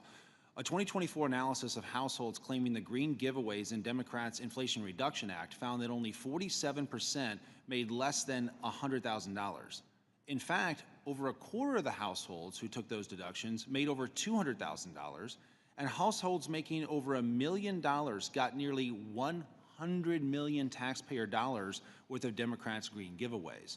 Even Mother Jones had to admit that when it comes to Democrats' green giveaways, quote, working class Americans are missing out. But if you think about it, it kind of makes sense, doesn't it? Mr. Secretary, do you think that a family making less than $100,000 cares more about no tax on tips or putting solar panels on their roof? I think there are no tax on tips or the subsidy for a high-priced EV. And do you think that they would care more about no tax on overtime or solar panels on the roof? Everyone I've spoken to loves no tax on overtime, sir. So while Democrats gave millions to millionaires, and while the Republican working families tax cuts simply cut taxes for working families, is that correct? 100%. Thank you, Mr. Secretary. And Mr. Chairman, I yield back. Thank you, Mr. Suozzi. Thank you, Mr. Chairman, and thank you, Mr. Secretary, for sticking it out for over 4 hours here today. We appreciate your time, and we appreciate your service to the nation. Good to see you, sir. So earlier today, Mr. Kelly from Pennsylvania was quoting from Charles Dickens. He said, "It was the best of times, it was the worst of times." Would you happen to know what the name of that book was that came from? Tale of Two Cities. A Tale of Two Cities, which is very appropriate for what I think, see happening at this hearing here today. Yeah, we might say Manhattan and Dallas. I wouldn't say that, but okay. I would. So let's think about it. You said earlier today, and I'm sure you stick by this, the economy is very strong. It is. Okay, so you say it's very strong, but we've heard consistently throughout the course of this day and in reports regularly that over 70% of Americans think the economy is bad and getting worse. Are you familiar with that polling? I am. So that would seem to be a tale of two cities. You saying the economy is very strong, and the people of the United States of America saying the economy is bad and getting worse. Now, the Biden administration, which we've heard a lot from you guys today, I think made a similar mistake to what your administration is making, because the stock market was booming under the Biden administration. There was job creation under the Biden administration. Unemployment was low under the Biden administration. And the stock market is booming under this administration, that's true. And unemployment remains relatively low, and there is some, but much reduced, job creation. But you're making a mistake, I think, to not listen to what the American people are saying, which is that they're very unhappy with the economy because of the way it's affecting them. So have you heard of the expression, the K economy, or the K recovery? Yes, sir, but I think we're probably moving to a C economy where the top... Okay, but I want to talk about the K economy for a second. We can get to C a little bit later. Is that okay? Okay, so the K economy has one group of people going up and another group of people going down. It's the K economy. So in the K economy, the top group sees a booming stock market. But as you mentioned earlier, one of the reasons you wanted to do what you call Trump accounts is because 93% of the stock holdings in America are held by the top 10%. But the lower income Americans, 50% of Americans, have only 1% of the stock holdings. So while the stock market may be booming for much of the people in the United States of America, they have booming gas prices and booming grocery prices. In the K economy, we have your friends and some of friends of the people here that talk about buying second homes. But in the other part of the K economy that's going downwards, people can't afford to buy a home. Young people especially are foreclosed from being able to buy a home in this K economy. In the K economy, you have a group of people that their friends are talking about the great vacations they're going on. They're going to these exotic places. They're doing these interesting things. In the other part of the K economy, people have a hard time paying their bills. So there's these tale of two cities that's taking place in the K economy here in the United States of America right now. Now, Mr. Secretary, you attended the president's inauguration, were you? I did. Yes, and at his inauguration, he said, we're going to rapidly reduce prices. That was one of the quotes the president made during his inauguration. He made many quotes like that during his campaign as well. Do you think that the prices in the United States of America have been rapidly reduced?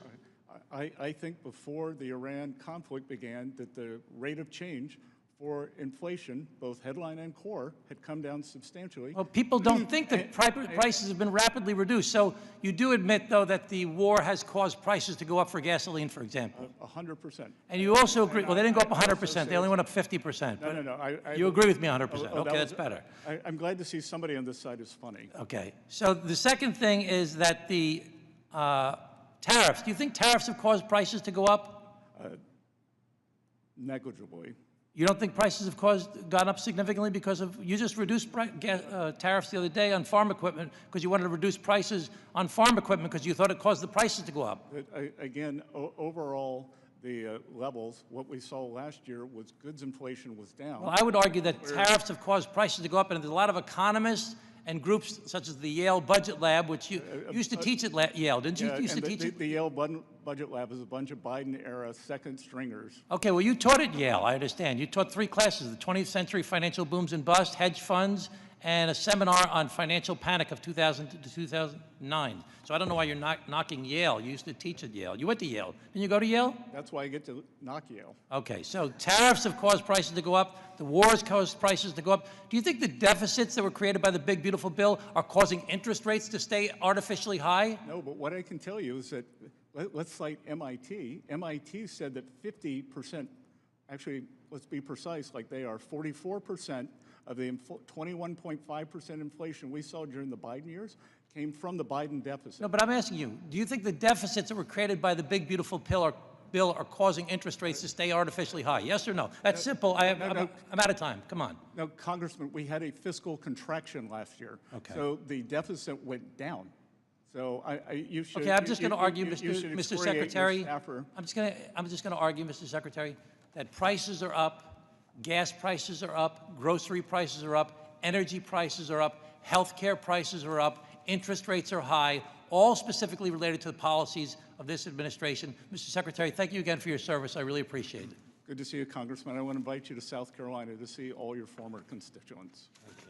Mr. Secretary, being a cattle farmer, I would say that the reason why the beef prices are high is the result of a very reduced herd.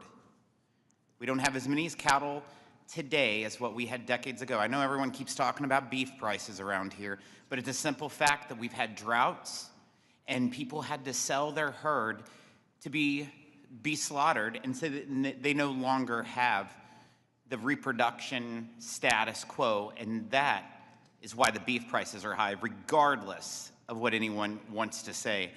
With that, Mr. Secretary, thank you for being here with us today. Thank you for the over 4 hours. Please be advised that members have 2 weeks to submit written questions to be answered later in writing. Those questions and your answers will be made part of the formal hearing record. With that, the committee stands adjourned. Good.